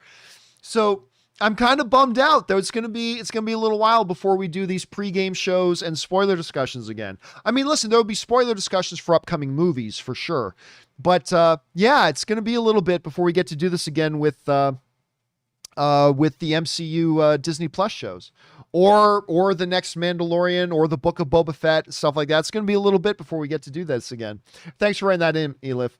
All right, guys, last question of the day. I wanted to go until at least the 3-hour mark. We're at 2 hours and 45 minutes, but you can probably hear it in my voice. My voice is starting to go, so I better wrap this up. Crashing Coyote writes, is this best year for comic book shows in quality? Last night we had Superman and Lois. I still haven't seen the newest episode of Superman and Lois, but I'm really liking this show. Wow, and Loki, plus Falcon the Winter Soldier, WandaVision, Invincible, and The Boys later this year. Might be. It might be.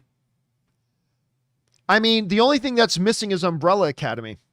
I mean, to me, the 3 best comic book shows on TV, understanding that WandaVision was a limited series, so I'm not really counting that.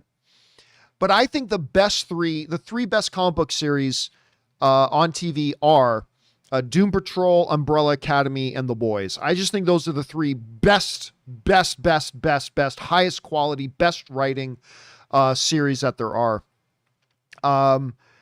And yeah, this is a great year. We've had WandaVision, Falcon Winter Soldier, Invincible was so good. I enjoyed Invincible so much. And then we've got the Boys coming back again. We don't know if The Boys season 3 is going to be any good or not. I mean, the first 2 seasons were awesome, so let's see how season 3 is. But yeah, it might be. It very well might be. All right, I said that would be the last one. Let's do one more. The last one is Julie Lilly writes, in Disney's Tinkerbell movie, Pirate Fairy, Hiddleston, oh yes, that's right, Hiddleston voices Captain Hook. I think, was he Captain Hook or was he another character? I remember seeing a scene of him in the animation with his voice. I think the Loki's hand getting bitten off in episode 5 by the alligator variant could be a fun nod to Hook and his hand's fate. Maybe. If so, it is a very obscure reference. If so, because very, very, very, very few people on the planet Earth ever saw that movie. And out of all the people that did see it, even fewer of them knew that was Tom Hiddleston doing a voice in it. It might have been a reference to something else, or it might not have been a reference to anything at all. But I will concede, Julie, there is a possibility that could have been a little bit of a nod to that. I mean, after all, it was a gator that bit off the hand. So maybe it's just that if it is, it's a very obscure one. But you might be right about that, Julie. You might be right. Okay, guys, listen. There are still many more to come from Animated Effigy, James Germain, and on. Do not worry. We're gonna do a part 2. I almost called it a companion video. We're gonna do a part 2 of this tomorrow night. We'll put out a part 2 of this. And you know what? I think what I will do, since you guys just had me for 2 hours and 45 minutes answering a lot of the questions, I'm going to see, I don't know for sure. I can't guarantee this. And by the way, Kevin Cow sends in a super chat badge in the live chat just to be supportive. Thank you, Kevin. I'm going to check. I might reach out to Rob and see if Rob wants to do the rest of them, because that way I'm sure a lot of similar questions will have come in for the next part. But that way, instead of hearing me just give the same answers again, maybe you guys will get a little bit of a different perspective on the answers than me. So I think I'll drop Rob a note and see if he wants to do this. And just so you guys can get a different perspective on some of the same issues that we've already covered in the last 2 hours and 45 minutes. So we'll see with that. Either way, if you guys sent in one of the questions, it's going to get answered. So just hang tight with us. Guys, thank you so much. You know what? Give me a moment here. Thank you so much, not only for watching this particular episode, but thank you guys so much for being along this whole Loki journey with me and allowing me to come along with it with you guys as well. Everything from the pregame shows and the spoiler discussions. You guys honestly make watching these shows like Loki way more enjoyable for me. I just find being able to do the pregame shows, the postgame spoilers, it just gets me so much more invested in the shows themselves. So I find watching the shows themselves become even more enjoyable because of you guys, because you let me come along for this journey with you. And by the way, Tina Hesse sends in a super chat badge in the live chat. Thank you, Tina. Seriously, thank you guys so much for that. I really appreciate it. Anyway, guys, thanks for being here and being a part of this. Don't forget the John Campea Show returns tomorrow. It should be me and Erin Cummings tomorrow, provided Erin doesn't have some top secret shoot she has to go off and shoot for some TV show. So hopefully it'll be me and Erin tomorrow. And of course, Rob will be back on Friday. And maybe we'll see Rob do part 2 of this video. Either way, whether it's me or Robert, you're going to get part 2 of this spoiler review tomorrow as well. So keep your guys' eyes open for that. Guys, thanks a lot for everything. Loki was a fun ride. Thanks a lot for being here, guys. My name's John Campea, and until next time, my friends, bye-bye.